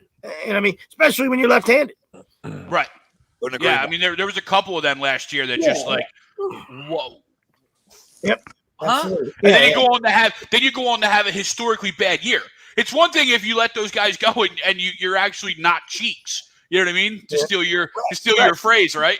Greg, it's one thing if you're letting them guys Buns. go for at least high arms in your farm system that you're putting back there. It's one thing if these are arms in your farm system that have been known to be money down there. You got a bunch of guys that nobody ever fucking heard of. It's one thing if you have you go, oh, you know what? We got tons of great bullpen arms in our farm system, so we don't need Liriano. No, that wasn't the case at all. And then you didn't even have a AAA year, and I guarantee somewhere I would have went fucking found guys in fucking Clearwater A-ball last year and just say, hey, can you maybe come get it out? You're fucking 18. Come throw because maybe you. Hey, get off your fucking couch. We need you. Dude, I would have drove a golf cart to fucking the Dominican Republic and found fucking three better guys that were walking around in sandals, all right, with no gloves. Guys, right? you done sitting on your couch with your mask on? We need you to throw a couple innings. Let's go. we need a few innings out of you. If you haven't noticed, Philly's bullpen hasn't gotten out in August yet. It's August 26th. We're going to need you. Going to need you. He's driving a golf cart to the Dominican, no bridge. So I mean, he's pulling that off, and we can't even. To me, that golf cart's incredible. Then that thing's like a golf cart / submarine. Where's that bitch at? I need that in my life. just bringing Dominicans and Cubans back on my golf cart / sub. Woo! We need an inventor to fix that up. A2D golf cart subs. They're coming. Golf cart submarine. Yeah. I could go for a submarine sandwich right now, but yeah. That's what you're talking about. Could use a real Scooby snack right now myself. Could use a couple Scooby snacks. Oh shit! So I really do think that we're going to have a better year, though, and I think everyone should be excited. Even more than just the regular excitement of baseball starting up, which I always have, is that I think that we have a good team that can compete. So let's go. Let's make a playoff. And no offense, Sweeps, I want to bring this up, but I hope Nolan Arenado has a terrible season because I can't deal with Chrome talking about him anymore. I just can't deal with it. and I know that you don't want that to happen, but I feel because I just can't deal with it. Like, I know Arenado's like in a well in Chrome's basement right now, and Chrome's dropping like, put the lotion on the skin. It's a fucking mess over there. It's a mess. Yeah, I could do it. Is you precious? If I didn't see that jersey get pulled out all summer, that'd be great. Listen, would love him to start like 1 for 60, just so I can see Chrome crying. Oh, what happened to Arenado? He's hitting 040. Oh, shucks, such a shame. That's not gonna happen probably. No, you can't even with him because he hits everywhere. He hits everywhere. I'll say the same things. I think that being a playoff team. They're right there. They're on the brink of it. So we'll see what happens. That's what makes baseball fun, and see what guys want to carry this lineup and see what guys carry this rotation, see what guys step up in this bullpen, and that's what makes it fun. And a new year of baseball means new for everything. Like, it's a brand new year, and it's unlike other sports in a way where you're always going to have certain teams. You're going to have the teams you know about. You're always going to have the teams that you're always going to have some expected teams there. Mm-hmm. But when you get to the postseason, there's always them teams that you're like, oh man, they shouldn't have been here. We didn't have them ranked high enough, right? And there's always them teams. It might not be a handful. Marlins last year. Marlins. So Reds. Even when it's shortened up, though, like even when it's normal, you always get them one or two teams from each side that sneak in. And you're like, oh, okay, I didn't expect them. So that's what makes baseball. They do all the little things, And once you get in, you can win it. That's why it's it's the best sport. Like we always say, once you get into playoffs in baseball, you can win it all. I mean, anyone can. Once you just got to get in. That's why it's been the greatest. Get in and get hot. It's a tremendous sport, and why we love it so much. You know what I mean? Bigger, stronger, faster. it doesn't matter. You know what I mean? Like, don't matter at all. You know what I mean? It's it's your starting pitcher. Sets the tone. That guy that's is towing the rubber sets the tone that night. All right, and then and then offensively, what kind of approach you have, and what how you execute. Can you do the little things that particular game? So it's just we love it, and it's the people just the battle, the one-on-one battle. I love it. I mean, people that find it boring. I don't understand people that think that baseball's boring. You never played the sport, obviously, and you're a fucking moron. I don't know what to tell you. You're a moron and you never played the sport. The one-on-one battle, every at bat, it's fucking awesome. And if you can't get involved, I don't know, go turn on the fucking Nets game and watch them up 140. I don't give a fuck about Blake Griffin. I say, oh, they really got Blake Griffin. No one fucking cares. Blake Griffin is over the hill, and the Nets now will up 139 a game instead of 132. So congrats, fucking Nets. They'll probably score 140, but fucking Nets, dude. I'm done with the Nets talk. I can't wait for them to lose in the fucking playoffs. I think it's a pretty good buyout option. I'll tell you what, though, Blake Griffin, and I've never been a big Blake Griffin guy, but I will say he went about it the right way with paying back the $13.5 million so that the Detroit would release him. Which, if you're gonna be one of these guys that pouts and whines and forces his hand out of a place, which I do not like, at least pay the money back. At least that's the stand-up thing to do. God knows Harden didn't pay Houston any fucking money back. Scumbag. Yep. And then whatever you do, don't revert back to fucking Lob City days. Because I agree with you. I feel like he is washed, but it's almost a freebie. I mean, he'll probably get 17 off their bench, though. I'm saying it's almost a freebie for them, so it's no-brainer for them. But but I hear you. I just can't wait for him to lose sweeps because I fucking hate them, and it gets me really, really nervous that Durant might not let him lose, and it's just going to bother me because I think Harden's such a fucking loser, such a loser. Fucking king loser. King loser, and he's got his little sister Kyrie next to him. Queen loser. King and queen fucking loser on that team. Thank God they got the fucking unicorn Durant to bail him out. Yep. Yeah, they're pretty good. Yeah, they're not bad. I mean, listen, they're not bad. I just fucking hate them. I hate them. I couldn't tell. Oh, Greg. Oh, Greg. I've hated Harden for a long time. And now that he's on the Nets, the hatred is burning of 1,000 suns. It's incredible. It's tenfold. It's incredible at this point. Every time I see his face, I almost spit on my TV screen. Yeah, listen, I hate Harden, but they're good. They're a problem. Yeah, they're not bad. They're not bad. Well, I mean, we're going to see them. If we get to where we want to go, we're going to see them. Yeah. I expected Eastern Conference Final against them. So put your big boy pants on, gentlemen. Let's get some stops. Let's get some stops. Yeah, I just hope the loser Harden, the playoff loser, reverts to them like blowing a 3-2 series lead against Indiana or some shit, just so I can laugh all fucking week long. You think it? Harden took 37 shots in Game 6. Oh, what a shame! I can't wait. Can't wait. I can already see it happen. I can't wait. You see all the Brooklyn fans.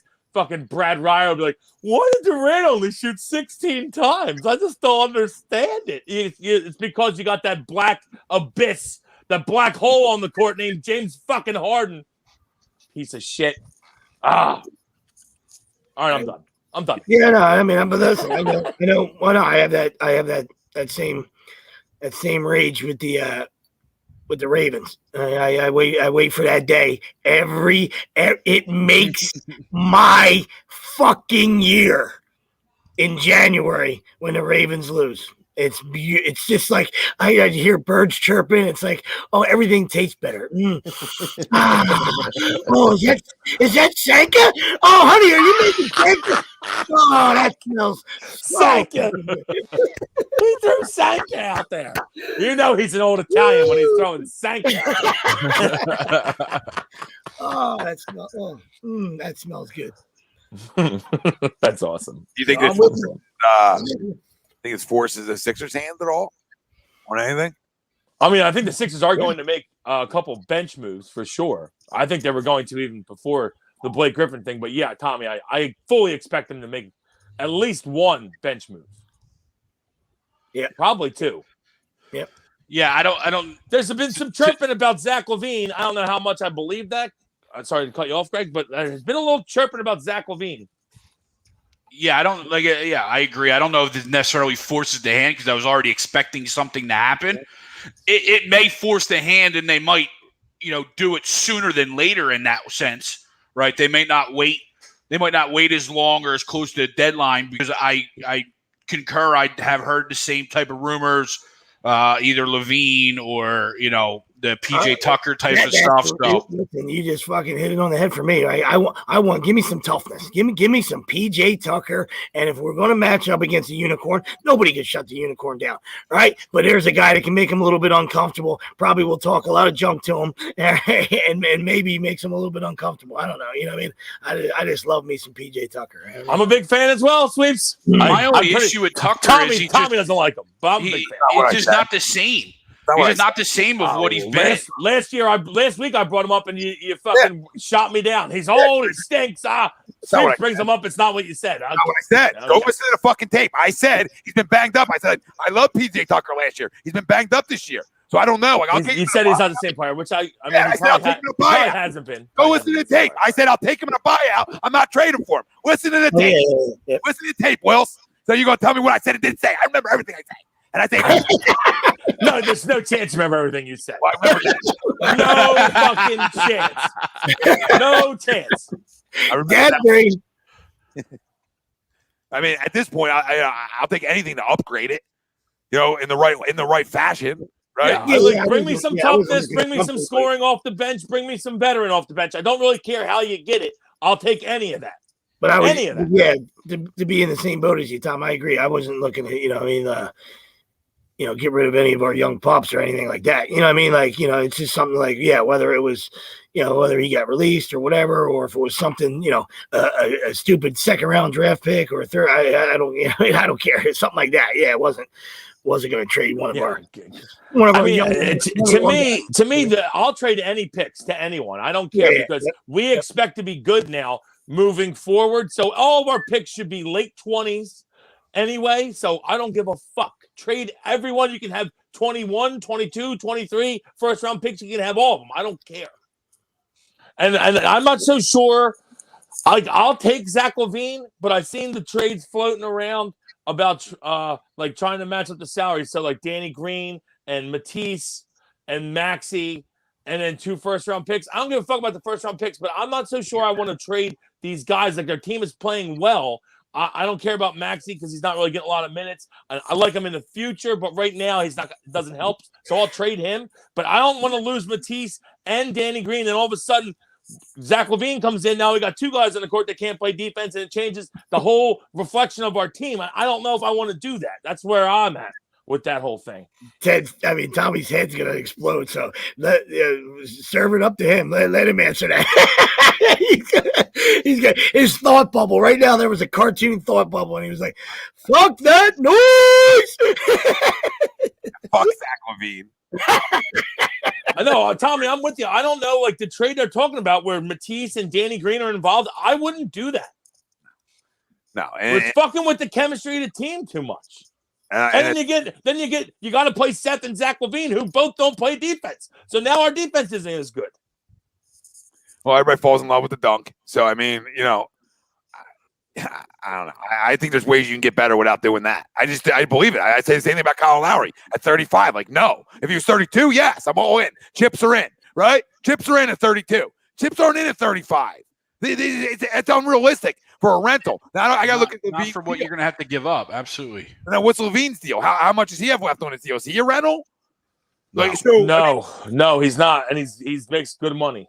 Okay, I don't care about the money side of it. I care more about the rental. Yeah. Now, I agree with you. Like, now I'm giving up picks and young players. So what's the bench going to look like? Now we're top heavy again. I've been down the top heavy road. Listen, we are top heavy. This starting five is top heavy. Give me a fucking bench. All right? And then I can talk about winning. Right? If I can have an instant offense somewhere else off my bench outside of Shake Milton, I have a legitimate chance because I know what I'm getting out of this starting five. They play extremely well together. I'm not going to fuck with that. Let me fuck with this bench a little bit. And I think that's the difference maker. Everybody wants, not you guys, everybody wants to make the Levine move. Like, I love Bradley Beal, but the Bradley Beal move, etc. We've been top heavy before and didn't win because we had no bench. So, like, I know we're on run 8-9 in the playoffs. I get that. But you still need some bench. And we showed it that going Jimmy and going top heavy didn't necessarily work for us. Now, granted, it was for a half a year, and maybe it would have worked if we continued it. Right?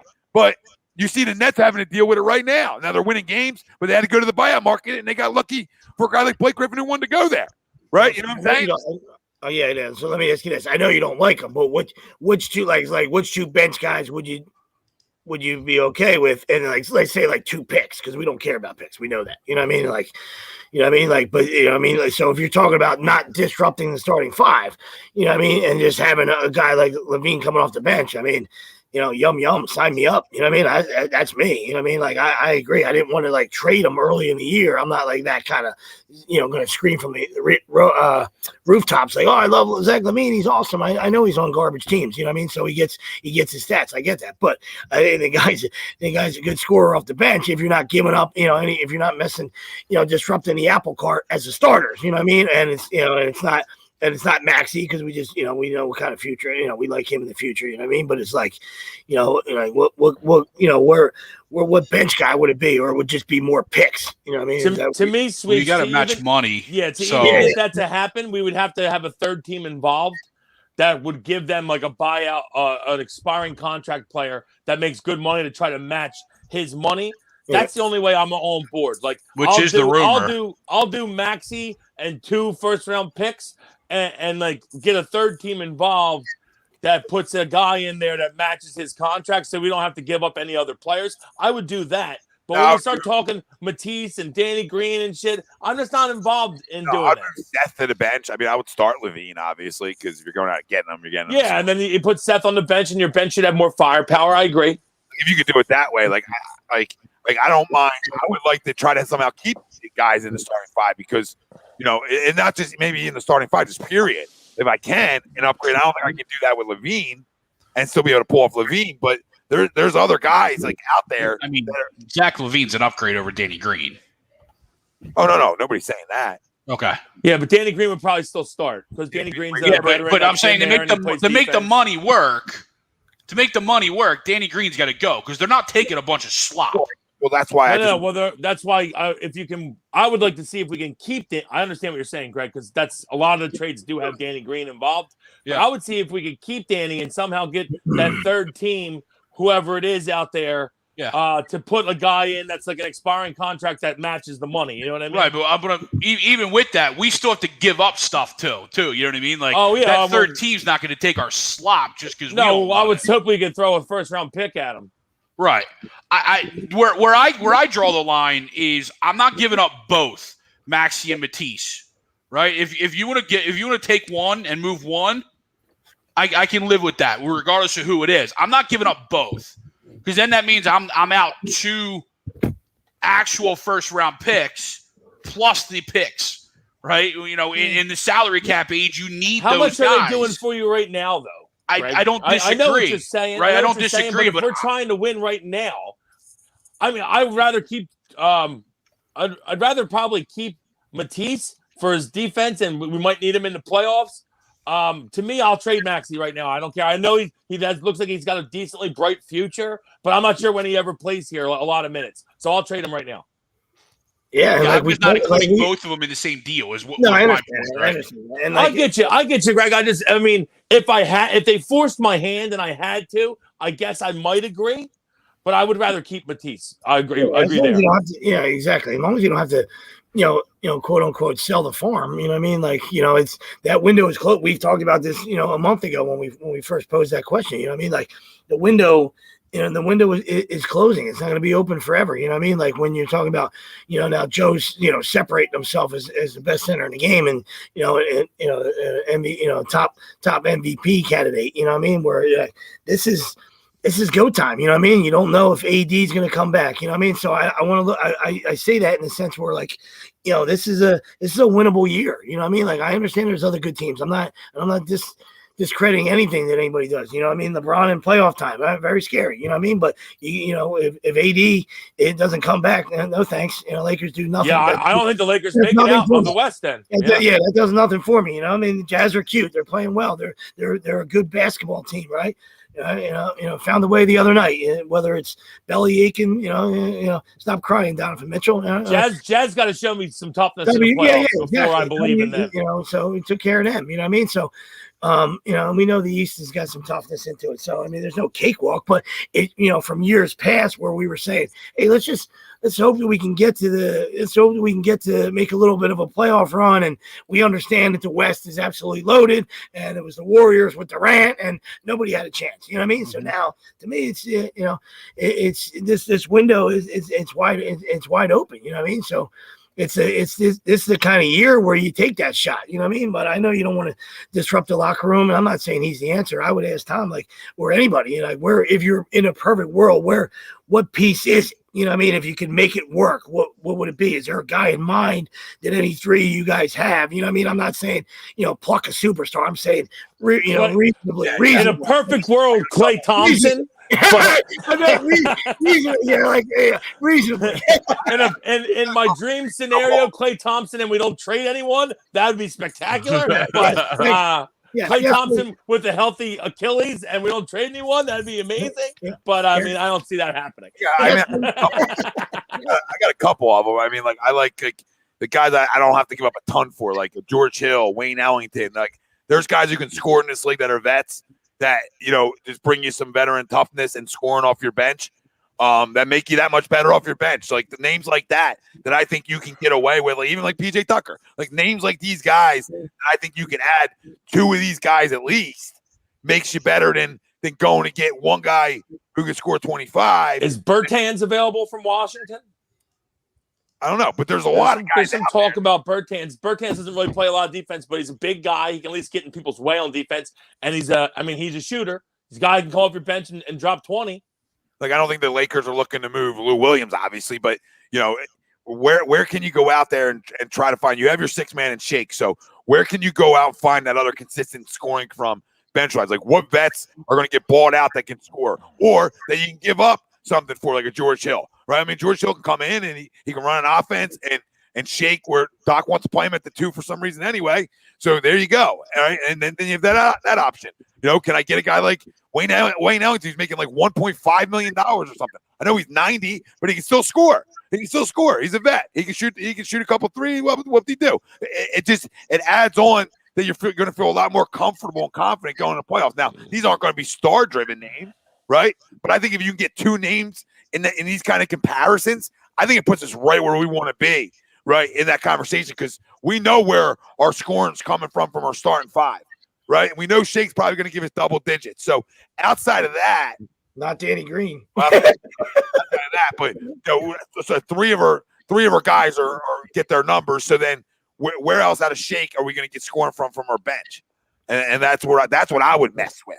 See, Tommy, I think a move like that, or two moves like that are definitely coming. If you had to ask me of what's my ideal, like Sweep said, the guy I want, I guess I would probably go. I mean, I would go Klay Thompson, but he's not available and he's not healthy. But I guess I would go Levine. Like if that's, I mean, he would definitely make us better and he puts Seth on the bench, makes the bench better. And that would be my number one target, I guess. But I'm fine with going the route that Tom was talking there. Like, get a couple guys that can score off the pine that you don't really have to give up anything for. Maybe you don't have to give up anything for. Maybe they just get bought out. I'll be fine with that. Yeah, and then you get to keep these young guys, and then hopefully next year, right, you don't have to go searching for this. Like, hopefully next year, Shake gets even better. Maybe Maxey gets better, right? And then you're in a position of like, okay, you have maybe a 4-year window to continue to try to win and still win this year. Like, I think there's ways to win this year without having to get rid of everything, but it depends on where they feel like they're at, right? Now, if I get Levine and I could get, I know Mike Scott's making like 7.5. How can I make it work with expiring contracts? Like, there's one expiring contract, right? Can I add in? I got to look else on this bench. There's really nothing on this bench. Can I put Maxey in and Scott and picks and hopefully get that other team? Then of course, you know what I mean? If I can make it work like that, like, I'm not an idiot. That makes you better. So of course, like, if I get better that way, then sign me up, right? And I would give up Maxey in that deal.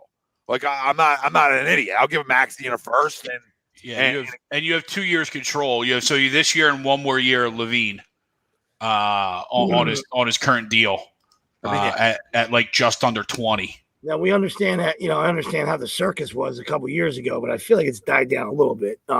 What about like Ball? And there's words that he might get shipped to New York. Playing. Over the last month, he's played fantastic. He's been playing really well. We talked about this the other day. I'll take Lonzo Ball immediately. Okay. The way he's turned his game around. Yeah. Sure. Yep. That shows he works his ass off, right? Shows he was able to overcome daddy's talking and everything else and deal with LeBron, everything else, and then still get better. And kudos to any kid that puts in the work he did, because his shot was awful, and now it's money right now. I mean, it's flat out money right now. He gets I was taking a temperature. Yeah, I was taking a temperature on you guys because I was huge on it. I see that the Knicks are in discussions. So I was like, damn, let's. You want another guard? I wonder what it take. Love to have him coming off the bench. Talk about a guy running your second unit. I don't know that it would. I don't know it would take if it would take much. I'll look it up.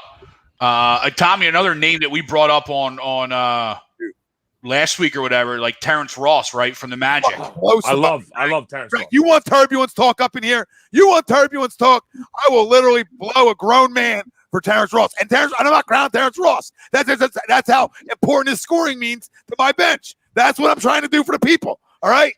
Straight up, give a grown man a blow job for the people. Been a while since Tom's blown a man. Haven't traveled anywhere. Guy sucks one dick to get Terrence Ross on the Sixers, and he's labeled a cocksucker the rest of his life. It's so unfair. Kobe put a real damper on his fucking blowjob game. Didn't go anywhere. I just wanted to go to DR one time. So Lonzo's making $11 million on an expiring deal, right?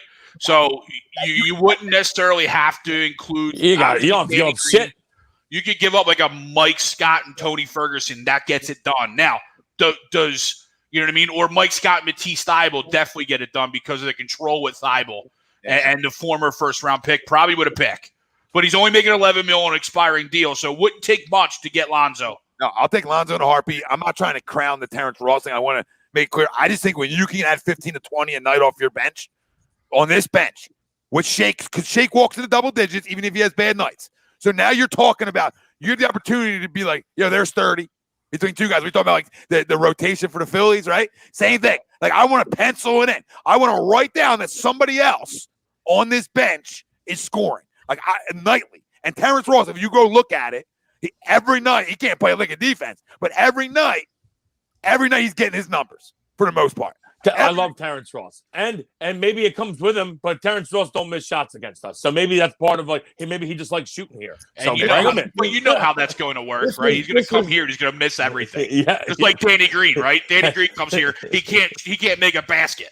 So let's see what the similarities would be like, because this was the Knicks rumor. It looks like it would be like a 3-teamer. You know what I mean? So let's just plug and place our guys into what it would take for them. You know what I mean? So hypothetically, they were saying, Knicks get Ball and a second rounder from Sacramento. The Pelicans would get Marvin Bagley, Frank Nicolina. So that's where the Knicks gave up at a 2021 first round pick from New York. And then the Kings would get Obi Toppin and Josh Hart. You know what I mean? So Toppin, I know Toppin was number 8. So like in our scenario, we don't care about the giving up a first round pick. And we don't care about Hart either. Yeah, I know. But I'm saying, I mean, acquiring Hart, because that's obviously that's for the Bagley, so you can kind of cancel out the Bagley part of it. Then, right? Can I get Josh Hart too? What do you want? Can I get Marvin Bagley? So first round pick, and then our pick was Maxey. Obviously, we didn't have a top 10 pick, but Sacramento wants Bagley out. Maxey, a first round pick, and then like another player, because the Knicks gave up Nicolina. Ntilikina? Let me see what his money is. Josh Hart making. Josh Hart's on a 1 year He's got to deal, make 3.12. Oh, what? 3.4. Can I give you expiring contract to Mike Scott? Can I give you expiring contract to Mike Scott? Can I give you Tyrese Maxey? Can I give you? Yep. If you want Matisse, you can take him too. He might replace the Nikini thing. That's what I was saying. Like two players. It looks like a couple players and a first round pick. That's in the no. That's where I give up Maxey and Matisse. There's times I'll do it right there. Yeah. Two young talented players. Josh Hart's a bulldog. I'll take Josh Hart. I was going to say Josh Hart plays defense. Any day. That's for damn sure. Any day. The only thing I'll throw out there, I don't necessarily disagree with you, but they're both expiring contracts. So there's no guarantee that they're both back. Whoa, you control your own. That's the NBA. You control your own. So, you're not wrong, but do they sign? I don't care. If you put a max deal, Lonzo probably wouldn't, but Josh Hart might. Hold on. If you sign a piece of paper across the table to Lonzo Ball where he's getting terms of, because I don't know what he's getting, but if you sign 11, okay, now he's getting 11. All right, but he would probably try to go somewhere and be a starting point guard. I would think, if he came here and then he left, I would think he'd try to be a starting point guard. But he could help us win this year, and I would think that Josh Hart would definitely stay. I would think that production's there. Is somebody going to max Lonzo? Maybe. Okay, that's why I think he would go try to become a starting point guard. Guess what you do then? Guess what you do, because you control your own then. People didn't think Tobias was a good max, right? I'm not saying it is, but you max your own to keep him. So now you control the more money. So go ahead and max him then. If you believe, because you're going to make this trade with the hindsight, right? You have to go in there and not do the Allen Brand move from year before with Jimmy and Toby, right? So if you make this move, giving up these young players, then you got to figure out a way that you're going to keep Lonzo and Josh Hart here. That's the whole kicker, because I don't want them just for this year. I want them for the next 4. So how do you go about it in your head at Daryl Morey to say, okay, if I do Lonzo Ball, what's going to be his value when he hits the market? Is it going to be max money? Because if so, then I got to max him. And I'm not saying that's the right move. I'm just saying that's the position you're then tied into, which the way he's playing right now, I would say I have no problem maxing him because he's a puppy and he's only gotten better every year. So knowing that, going into it, here you go. Here's the paper, baby. Let's go to work.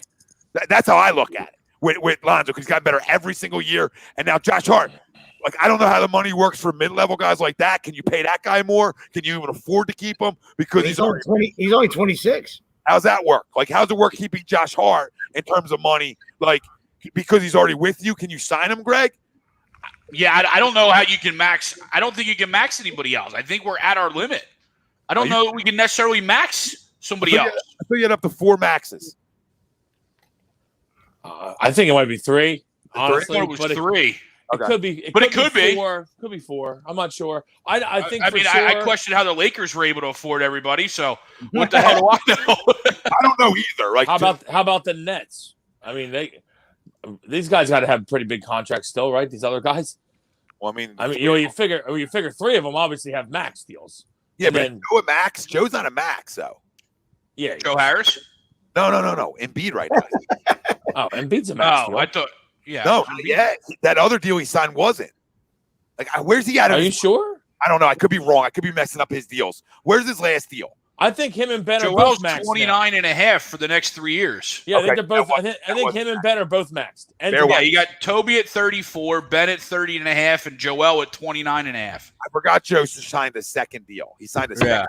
That's what the one was messing me up. That 29.5 for 3 more years is not bad at all for Joe. And No, I don't- 30.5 is not bad at all for Ben, because you figure they should be keep getting better and better, and that salary is going to keep rising for like the next couple stars that get signed. Greg, So can you max Tobias 4? already makes both and more than them. That's the question, More than Greg. both of them. Max 4. If you max 4, I make the trade right now. If you can't max 4, then I shy away because I don't think you can max 4, Tommy. I do. I also don't think that if you traded for Lonzo that he would be back. You give him $30 million. Do you ruin? Do you risk it? Do you risk it to try to win this year? But then we're getting back into the Billy King days where we're maxing Willie Green and Kyle Korver because they were here, right? And we leave ourselves no flexibility, though. I don't know how we're getting back to those days. So you're like, we already have limited flexibility already, but now you're going to max Lonzo Ball? Kyle Korver. When did I mix the maxing of Kyle Korver? When did I mix Greg, I didn't want to say anything, okay, because you had a terrible comment about Howard's average earlier, and I didn't mention anything. But then you start talking about maxing Kyle Korver. Now I got to speak up. There's no possible way we maxed Kyle Korver. There's no fucking way. I'm sorry. And who'd you say, Willie Green? No chance. No chance. No chance. You said Howard hit 230. When we were good, Howard never hit 230. He hit 280. When we stunk, Howard hit 230. I can see him going to the Hornets, Colin. I can see that. I can see that happening. The whole play with your brother. But I think Lonzo wants to be a starting point guard, though. I would think. You would think, but staying here and getting $30 million extra, changes. And a chance to win every year. You know what I mean? Like you go play with your brother in Charlotte, you're gonna win dick. Yeah. You know what I mean? Like hey, you get to hang out with Michael. Congrats. That's about all you got going for you. You're gonna win dick. You know what I mean? So we know, if that means anything, Tommy works hard. We know, he's improving his game, and he seems to be a good kid. He never have a problem. You hate the dad. You know what I mean? You don't hate. I never hated Lonzo. You know what I mean? But I might have taken it out on him a little bit. Yeah, no, of course, because of his father.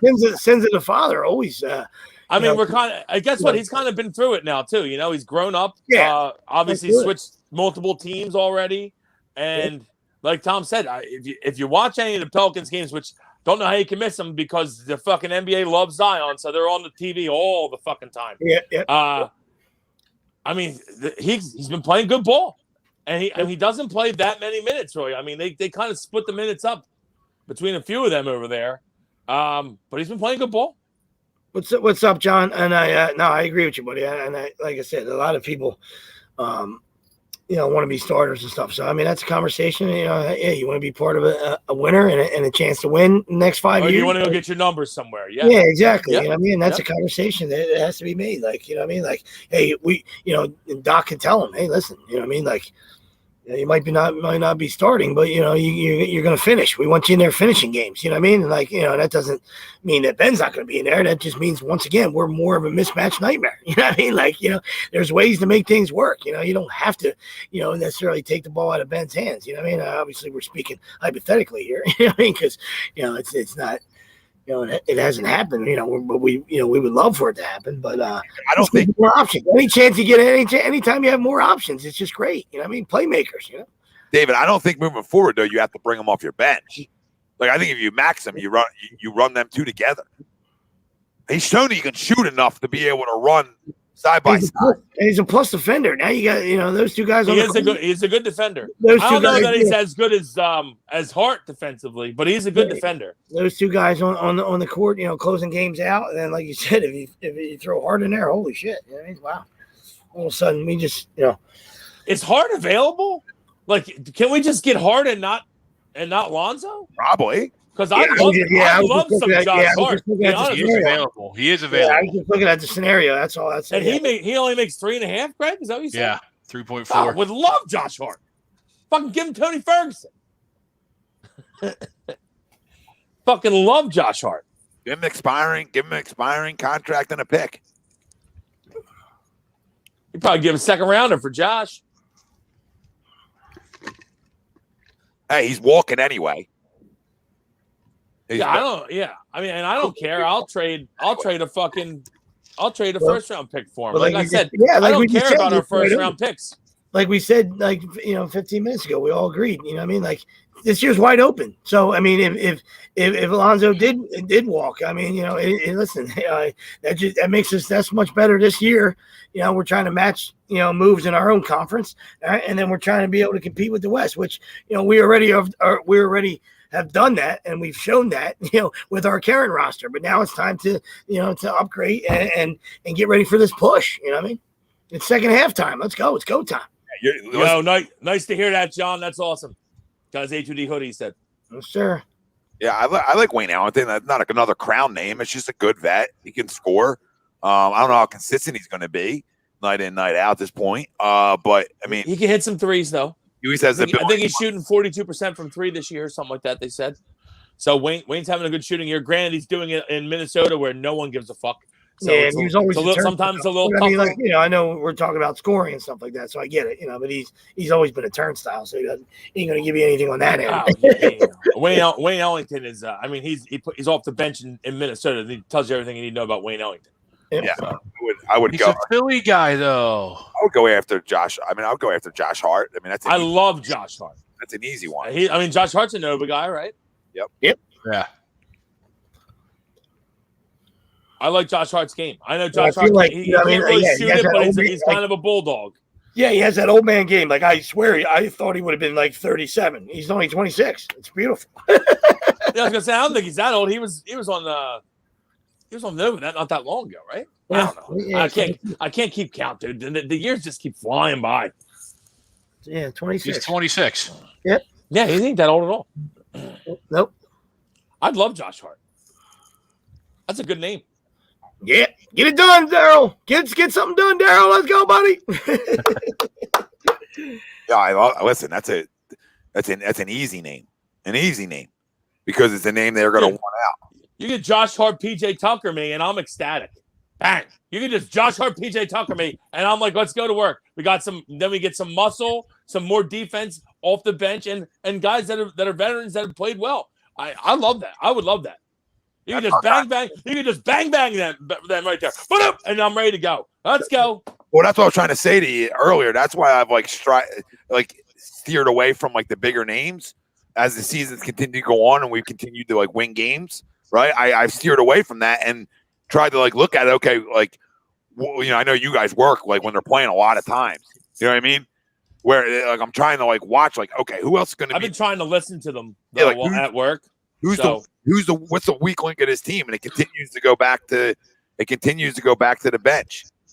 Oh, by far. It's by far the bench. I don't, like you said, I've listened to, I probably only watched like 6 or 7 games this year, like actually watched, but I've listened to a good amount while at work. And I mean, it's even listening to the game and not watching it, it's pretty obvious that the bench is our, we lose leads when the bench comes in. And we don't play defense when the bench comes in. I mean, it's pretty obvious. Well, there's not that identity we talked about. So it's either go get me more toughness, or go get me scoring. Yeah, I mean, I need an identity coming off of there. So it's up for them to decide. Yeah, James Harden's wearing like a fucking poncho to the game. I have no idea what this is. Sounds about right.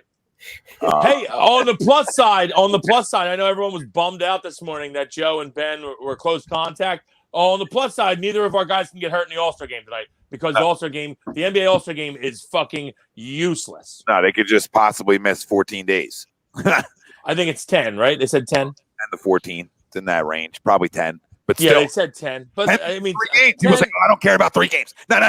Is it 3 games?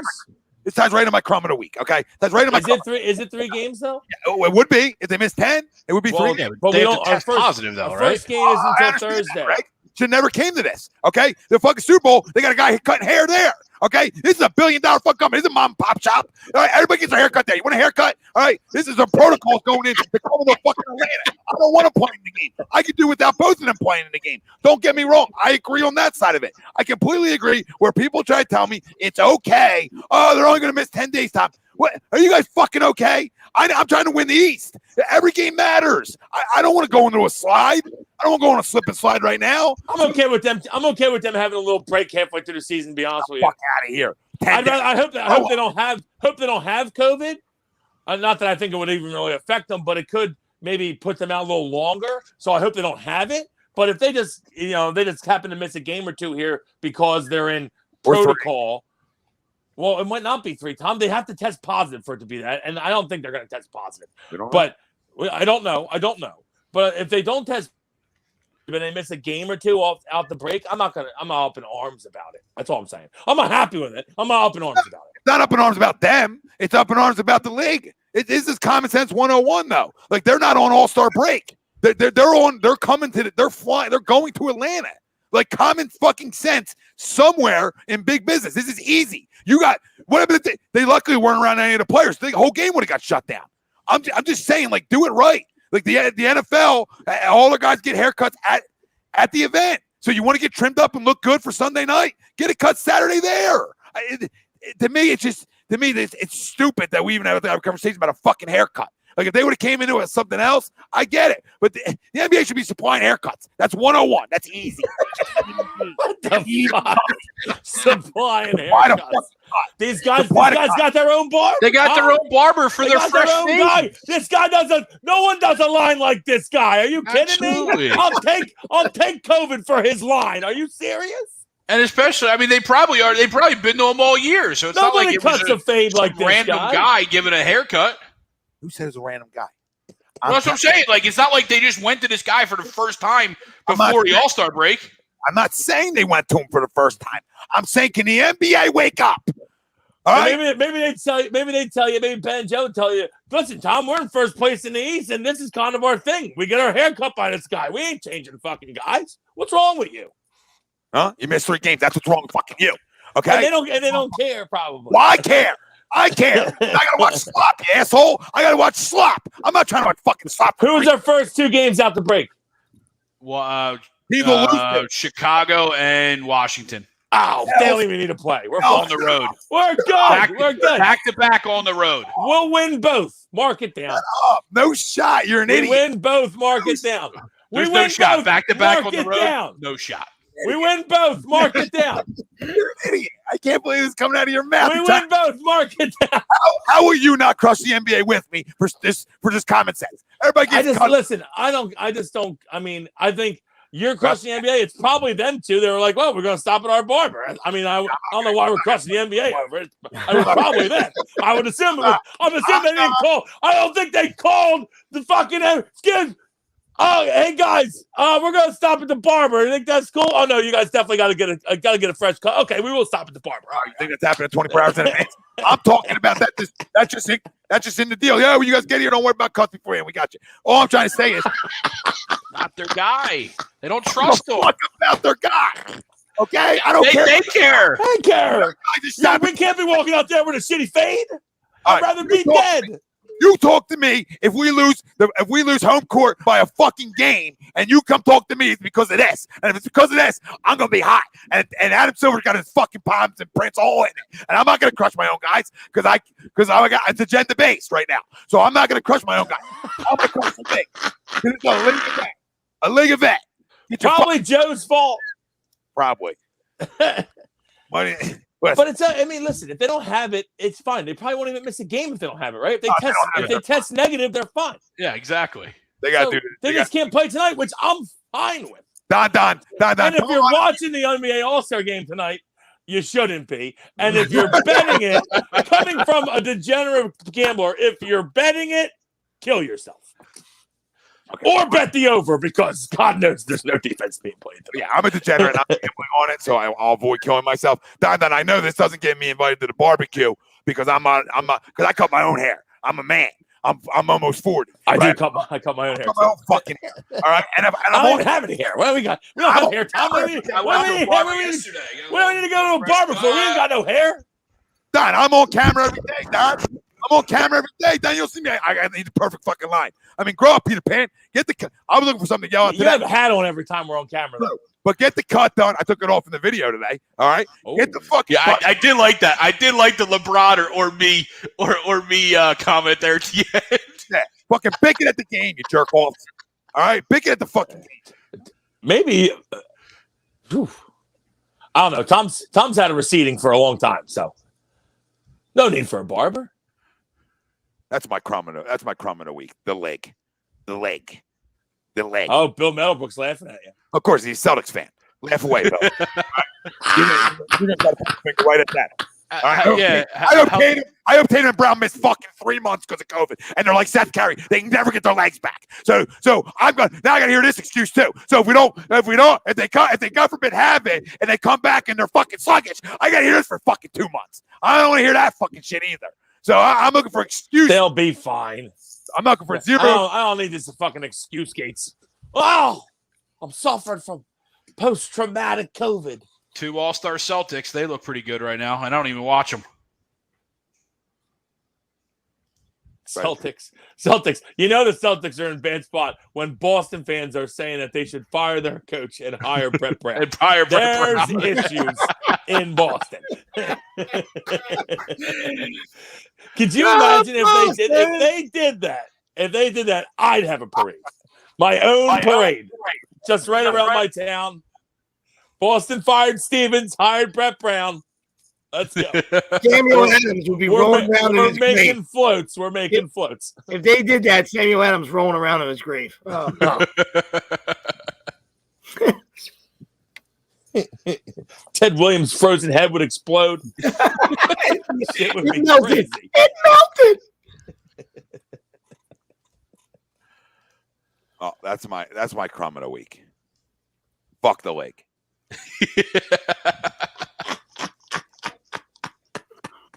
I like it, Tom. I'm okay. I know what they want. I don't think the game should have ever been played. The All-Star game. I actually agree with the. I agree with the guys. I don't disagree there either. That's part of my issue to begin with, which is tied into the Barber game, right? Because then we wouldn't be needing the perfect line right now, right? Maybe we wouldn't need the line right now. All right, if you weren't playing a stupid fucking game. All right, so that's what pisses me off, right? You didn't have a second half of the season schedule out, but you had the All-Star game penciled in. You losers, all right? Fucking losers. They all for a couple $. I would boycott it on purpose, just to say fuck you, league. I feel like you want the Nets to win the East. I see it. I know exactly what's going on. The reason they don't boycott it is because they give them $150K. Yeah, and their wife says, "You better go get that $150K." I plan on buying a new ring. Go get that $150K. Yeah. Gotta get my Louis. Gotta get my Louis bags. NBA probably playing the fucking Barber too. Adam Silver probably playing the Barber. Said, "Yeah, I got a recommendation. Great Barber, great line." It's their Barber. This guy, fucking Barber gate. I can't fucking Barber gate. 15 minutes Barber gate. Fucking Sweeney Todd's over here cutting hair. Oh my God. Now, Edward Penis hands. And this guy's playing fucking the Barber. This is great. He said Edward Penis hands. Oh God. Greg knows all about that.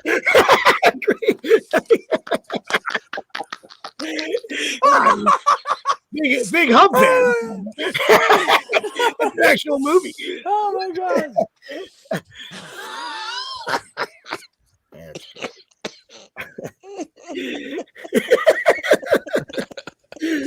I'm done. You got me. It's been a while. You haven't got me in a while. Oh shit. I feel I need to take a walk outside or something. I need some air. Holy fuck. Look at him, hot and sweaty over Greg. I'm fucking crying, dude. I'm crying. Yeah, that was my biggest reach in 2021. So. He said Greg knows all about it. Somebody reel it. Wow, where's Ernie Johnson to reel you back in? Tony, tell this guy he doesn't have to hit it from there. This moron. This idiot from nowhere. You have a big enough test line, Tom? Is that line rated for enough? What'd you say, Greg? So is the test line of the reel large enough to reel him back in? No, no. 500-pound test. You need blue marlin line over here. We're deep sea fishing over here. For the biggest sharks in the ocean over here.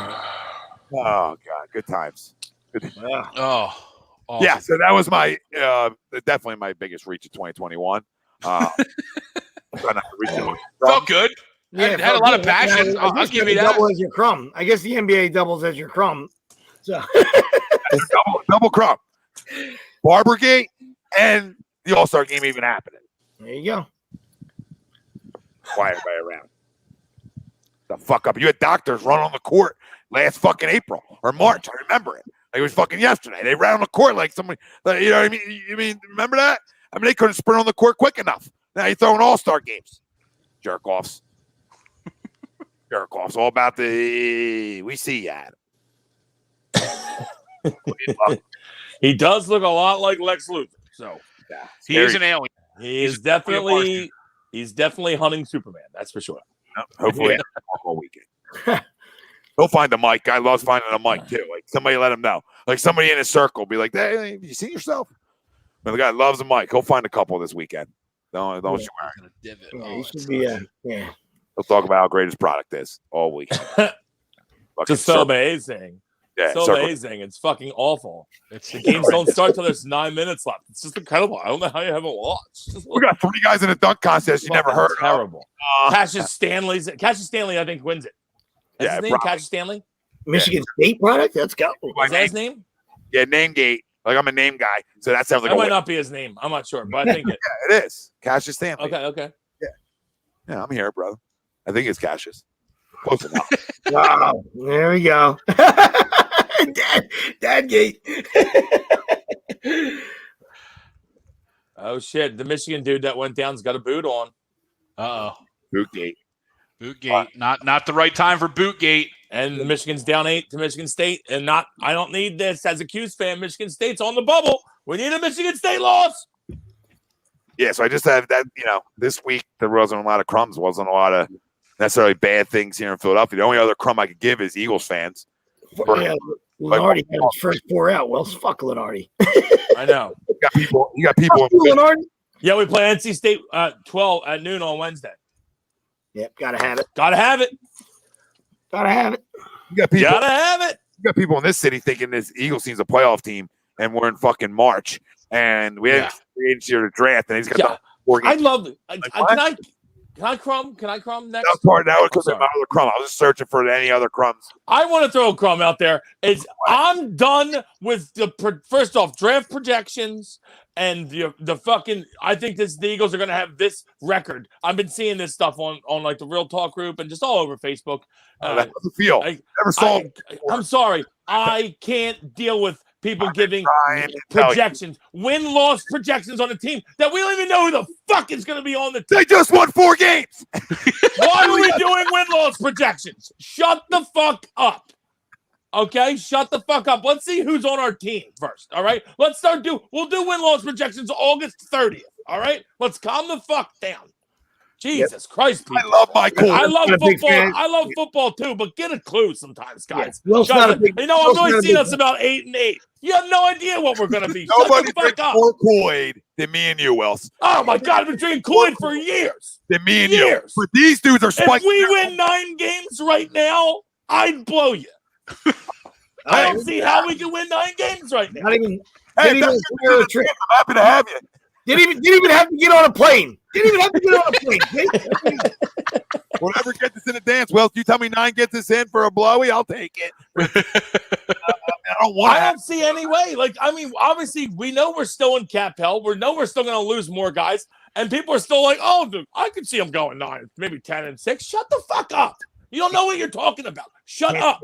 These dudes are spiking their Kool-Aid here. Their green Kool-Aid is so spiked they can't see anything. It's amazing, and it's not just like a couple people. It's way a lot of people that got these opinions about a team in fucking March. What are we talking about? Like, if we just got done winning 10 games and you want to blow them right now, then have a blow fest. We just won 4. Wait, the fucking 4. We stink. We have a brand new head coach that nobody knows. We fucking stink. We stink. They think 11. They think 11. They think 11 is that big of a problem. The last 3 drafts he's missed on, and we're gonna and people want to crown it. Oh well, we're gonna get players in this draft. He's missed on the last 3 years. Yeah, they think 11 was the biggest problem. So once 11's gone, it's back to 12 wins. There we go. And we don't even know if we have a quarterback. 13-3. We don't even know what our quarterback is. Good chances that we don't. Greg, somebody told me yesterday. It might take 1 and 6. I mean, not to cringe you guys, but I mean that's possible. Dude, Guys, No, I'm my convinced it's happening. actually, I'm convinced my. it's happening. I'm sorry. Especially if Wilson's cousin's there. If Wilson's cousin's there at 6, he's getting picked. Stop. Let me tell you something. People out there Oh, I'm dreading us trading up. If we trade up and take a quarterback, just kill me. I'll pick everybody up. We're driving right off the wall. Shoo! Right off. Is somebody tried to tell me about the O-line yesterday. Well, the O-line's coming back. And he said, if they stay healthy. I said, you talk about the same guys having to stay healthy again that haven't been healthy and are getting older. So now we're like, I would love to think Brandon Brooks plays a whole season, and Lane Johnson plays a whole season, and et cetera, right? But like now we're putting our confidence in that. Like I love them guys, but like I got to see them play a whole season. Like, come on. Like, can we catch lightning in a bottle? It's the NFL, sure. But right now to even think about lightning in that bottle, all you guys are a bunch of motherfucking thunder, and the lightning ain't here yet. So, if it gets here, good for you. But this, and then people, the division stinks. Okay, we stink. Yeah, we're not good. And we're the worst team in the division. The division stinks, and we were just the worst team in it. So, I mean, what does that tell you guys? Come on. And we love you. Love the passion. We love the passion. So I don't want to, trash you guys for having passion because I'm a very passionate Eagles fan. But just get a clue. There's no reason to put win-loss projections out right now. And I don't care who you guys think we're going to take at 6 because we're probably not going to take that guy. So shut the fuck up. Let's let it play out, and let's see who we draft. And then maybe after training camp, we can say, hey, maybe we can go 500. Yeah. Mock 4.0s. I love seeing them on TV. 4.0? What the fuck? What are you talking about? Well, somebody farted, and they didn't run a good 40 times, so we had to adjust them out. Yeah, somebody told me this, and they're high on this guy. Oh, God. I love me some mocks, but yeah, I mean it's getting ridiculous. For me, like Tommy said, it wasn't an egregious sports week for that, but I'll land on Donovan Mitchell and Gobert. Like, shut the fuck up. You know what I mean? Like, even because it was more than just a Sixers game. Like, that's the thing. Like, you want to bitch about the Sixers game, that's fine. Like, not fine. Stop crying. You know what I mean? But if you say, hey, that somebody sticks a mic in your face, and you're like, dude, I mean, come on, dude. Connolly went to the hole and he got hammered a couple times, and I just don't know what they're looking for out there. I don't know what they were looking at. You know what I mean? So whatever. These two fucking idiots are like, the whole season they're the number 1 seed right now, playing great basketball in the West. At least these guys are claiming that they never get any calls because they're the Jazz and the NBA doesn't want them to win. And like shut the fuck up, man. Like, nobody cares. Glad to see you two are speaking now. You know what I mean? Like, but no, they don't want you to win. The minute Rudy's coughs in your mouth, you'll be fucking pissed again. So shut the fuck up, Donovan. And I would say to them very, very simply, when your team shoots 53s a game, usually you're not getting many calls. Usually guys that get calls go to the rack. Sorry to tell you, 53s a game, probably not getting a whole lot of calls. How about you just leave it here? When you go 0 for an overtime, how about you take some fucking accountability, Donovan, okay? That's what losers do. Losers come out and want to talk about everybody else. You just went 0 for an overtime. Ben Simmons ate your fucking lunch, and now you want to blame everybody else but yourself. That's exactly what happened. Make a shot. He was upset that he got fucking shut down in OT. Yep. And Mr. Defensive Player of the Year, I'm sorry that you got owned, okay? You look like you shouldn't be a first-team all-defensive guy. How bad you got owned. All right? So you shut up, too. Go win something. Like, I'll say the same thing with the Sixers. If the Sixers came out bitching and moaning about watch the game. Them calls were bad both ways. And the Sixers had no right to win that game, and they still beat you. So take some fucking accountability. Yes, sir. Well, yes, sir, my friend. Dynamite, yeah, absolutely. Dynamite add-on. I'll follow. I'll finish up the crumb. Chris Sims for his 4.0. Well, yeah, for his quarterback rankings. I mean, Trevor Lawrence is the best quarterback prospect for the last 3 drafts. Yeah, it's asinine that you have him, not rated number 1. Now, I like Zach Wilson a little bit more probably than other people, so I personally would have him 2. So that's not terrible to me, but the fact that you don't have Trevor Lawrence number 1 is egregious. But then the fact that you have Kellen Mond at 4. Yep. In the top 5 of your QB rankings, I mean, to me, quarterback style size, Kellen Mond is Colin Kaepernick, right? Both don't throw the ball very well. Both have enough athleticism to do whatever they do in the NFL. But you have Kellen Mond over Justin Fields, Trey Lance, guys that everybody else has rated higher. It's just, I know he's looking for clicks. I know he's looking for, it's a clickbait, ranking and all that, and that's fine. I bet. Here you go, Chris Sims. Go get out of the league in 3 years again. Greg, he said Kellen Mond was a better pocket. Yeah, better pocket passer than Trevor Lawrence. That's what this guy said. Oh, listen, you want to get? I didn't want to believe he actually said that, but yes, you're absolutely right. He said it.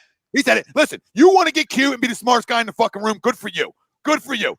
Don't be a fucking idiot. All right, your mock drafts previously have been really good at the quarterback position, okay? So I'm not going to take anything away from your past success on ranking guys, but now it's like, oh, look how smart I am, right? And now it's becoming look how smart I am.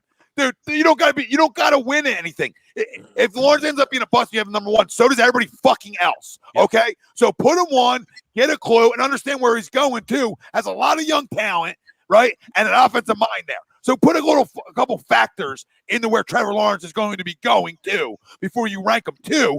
And come on, listen. All due respect to BYU, I like Zach Wilson. Okay, all right, I'm a degenerate. Watch a lot of BYU games. All right, but get a clue. Get a clue, putting them one. You want to have them two? Fine. All right. But then everything else was like a reach. And so, listen, everybody, Squirrel finds a nut. Not only hitting them things he did 3 years, maybe that was him being real. And then now the blind squirrel's finding a bad nut. A bad nut. And he finally, reality sets in and says, hey, maybe you take a step back, reevaluate yourself after the year, Chris, because this was fucking horrendous. Okay.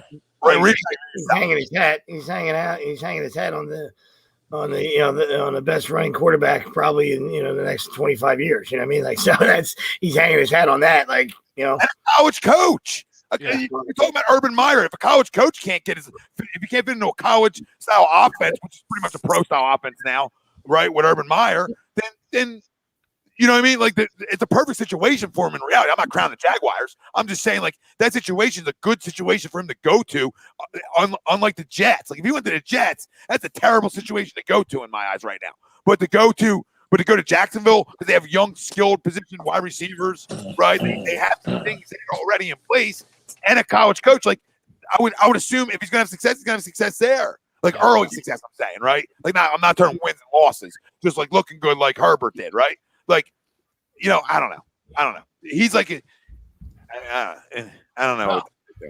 His top six were Wilson, Lawrence, Mac Jones, Kellen Mond, Justin Fields at 5, and then Trey Lance at 6. That was Greg, yeah, if you want to get cute and have Mac Jones and sit on a pedestal and sit on your fucking hill and say Mac Jones is a better pocket passer than Trevor Lawrence, then maybe people would buy into that crap. Okay, maybe somebody out there would say, maybe he is. Maybe he is. He is good from the pocket, but that's his game, right? Yep. Maybe somebody would buy into that. But to say Kellen Mond, what the fuck tape are you watching? Yeah, I love me some Mac Jones, and I would never say that. You know what I mean? Not that, like I'm just saying, like I wouldn't. Yeah. I wouldn't even try that argument. You know what I mean? Like Trevor Lawrence is head and shoulders. That's it. You know what I mean? Like you can, the last game that people saw, that's sticking in their craw. I mean, I don't know. Their defense was atrocious. You know what I mean? Like he wasn't great. Don't get me wrong. You know what I mean? But like I've seen. He wasn't the reason they lost. Yeah, I've seen plenty. Yeah, I've seen plenty of sunshine to know that dude can spin it. And I wish we had the number one pick as the Dolphins. I wish the Dolphins had the number one pick. Listen, I completely agree with you. Like they're taking a lot off of like maybe some bad games this year, right? And they're not, and it's like he's almost not taking his full sample size, right? In my opinion. Yeah, I mean the dude's lost 2 games in his whole college career, and it was the national championship and it was a semifinal game. That's pretty good. You got to be pretty good to do all that. Hey, not guaranteeing the guy's going to be great because you never know. But absolutely. But the eye test says that's the best quarterback over the last 3 years. And like Will said, maybe longer. Maybe I think it's maybe since Andrew Luck and maybe even before. I was thinking maybe since Andrew Luck. Yeah. But I'm just saying, when he was actually in college, right? He was the best pro. He was the best pro prospect as a freshman, sophomore, and now a junior. Yeah. He would have went number 1 in any of those drafts. That's what would make the Jaguars a bad organization. If the Jags were like, oh, you know what? It's Zach Wilson. We'd be like, what? Everybody would sit down and be like, what? What the fuck just happened? What's Urban doing? And then the Jets either take him or take whatever offer everybody's asking for. Well, I mean, and like you know, to your point, real quick, 'cause I know we're on the way out the door. If Urban was going to be that stupid, then he would take Josh Fields. That's his guy. You know, what I mean, you coach the guy, right? I mean, like you know, like if it ain't Lawrence, you would imagine it would be Fields if you were Urban. Yeah, and Don's right. Real quick, you know, Deshaun Watson just won games. Yeah. Like I don't like the everybody trusts Watson coming out of Clemson. Yep. And all he was a winner. Couldn't throw enough, and Lawrence to me is a better pocket passer than he is. Sure. So I mean, you know, Lawrence might be better on the run than he is. I was going to say now, and he can Lawrence can and fucking you move. Yeah, I'll tell you what, Lawrence. People like disregard the fact that Lawrence can fucking move. Lawrence runs like a goddamn gazelle. He can scoot and he can run you over. He ran all over Syracuse this year. I was like, what the fuck just happened? Dude's run all over the fucking place. I'll give not that we were any good, but I'm just saying. I'll give the Jaguars 3 firsts, Hurts, whatever else they wanted. Whatever else you wanted. All right, boys. Good shit. That's the only way I'm fine with them taking a quarterback is if we somehow took Trevor Lawrence. It's the only way I'm okay with the Eagles taking the QB. Only fair. It's the only one that's allowed. Yes, correct. That's correct. You're allowed to sign. You're allowed to sign a practice squad one. You understand? You can bring a practice squad guy in. All right. You're not allowed to. Honestly, Tom, I wouldn't be if the kid from Florida fell to like the 5th.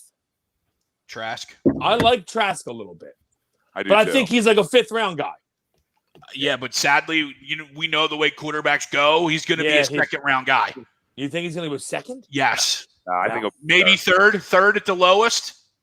If somehow he drops, I would be okay taking him in like the 4th or 5th. I don't disagree. I don't want to take a QB. I'm looking at like a team like San Fran, right? If Mac Jones doesn't fall to San Fran at I think they're 12. I think they come back early 2nd round and make sure they get at least a guy with a Trask like. You could be right.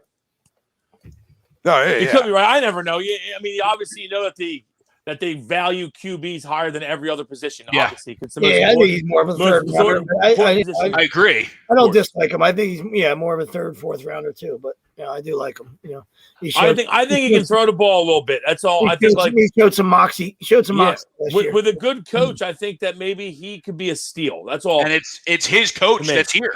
Yeah. Brian Johnson's here. He just had him for the last 2 years and turned them from a guy nobody knew about to actually to a Heisman candidate. A guy that's going to get drafted. Yeah. Well, think about this: 2 of his skill position guys are 1st round grade guys, or at minimum 2nd. You know, the wide receiver, I'm drawing a blank on his name, and then obviously Pitt. So Jesus. Shaka Tony or something. Yeah. No, Shaka Tony's the kid from Penn State. But yes, Tony is his last name. Tony's last name is more Kadarius. Maybe more of a 2nd round guy, but Pitts is definitely a 1st round guy. Tony is a 2nd round guy, but still, like it all plays a part. So the fact of the matter is, either he made them guys really good or vice versa. But he looked good when you watched him this year. So I mean, I like him. I mean, he put up numbers. I thought he looked good, and guess what, Tom? Wait for him. Like you said, maybe. I mean, obviously, those guys definitely helped him, but I mean, he looked. They were there last year, and he didn't look anywhere near as good. So you think that he definitely took strides this year. No, for sure, he got better. I mean, I like him for sure. Better. I mean, he definitely got himself into a top three round picks for sure from going to a guy who probably wouldn't get drafted a year before that. So I mean, that's a big jump, huge jump. No, it's a guy that's going to fall, and somebody's going to get lucky with a guy like that, especially if he goes to a good team. Like if he went to like San Fran, that's already a pretty good football team, or looks like it to be, even though division's tough as shit. But he doesn't have to be the guy right away. Goes to the Patriots. Yeah. I'm just waiting to see who they get. I figured they're going to probably draft a QB, right? They have to. I think it's Mac Jones. Yeah. Okay. Yeah. Okay. We appreciate you checking in from the Philippines. Oh, thank you. But yeah, great show, guys. Great show like always. I didn't think the Woody call was going to go so long, and then you guys got me triggered. And then I was like, how did I not think of all these ones? Gordy Gorge thinks we're going to take Trey Lance. If we do, Gordy, I'm going to be quite upset. Well, Wilson already talked about being suicidal live on air. So, yeah, I think so. I said if we draft a QB, I'll kill myself. I think I said. If we trade up and draft a QB, I'll kill everyone on set. I'm staying in Florida. Virtual killings. I'm not here anymore. What are them little dolls again? What are them little doll? Voodoo doll? What are the little voodoo? Yeah, the voodoo doll. I see you poking me over there, my bobblehead. I see you poking my bobblehead. We'd like to thank our doc. Make him yours. Dr. Paul Vidal, Specialized Physical Therapy, LLC, Burlington, Cherry Hill locations. Find them on the web, specializedphysicaltherapy.com. Tom Arnone, Nick DelGozzo, Greg Milakovic, Brian Wilson. Dinner time.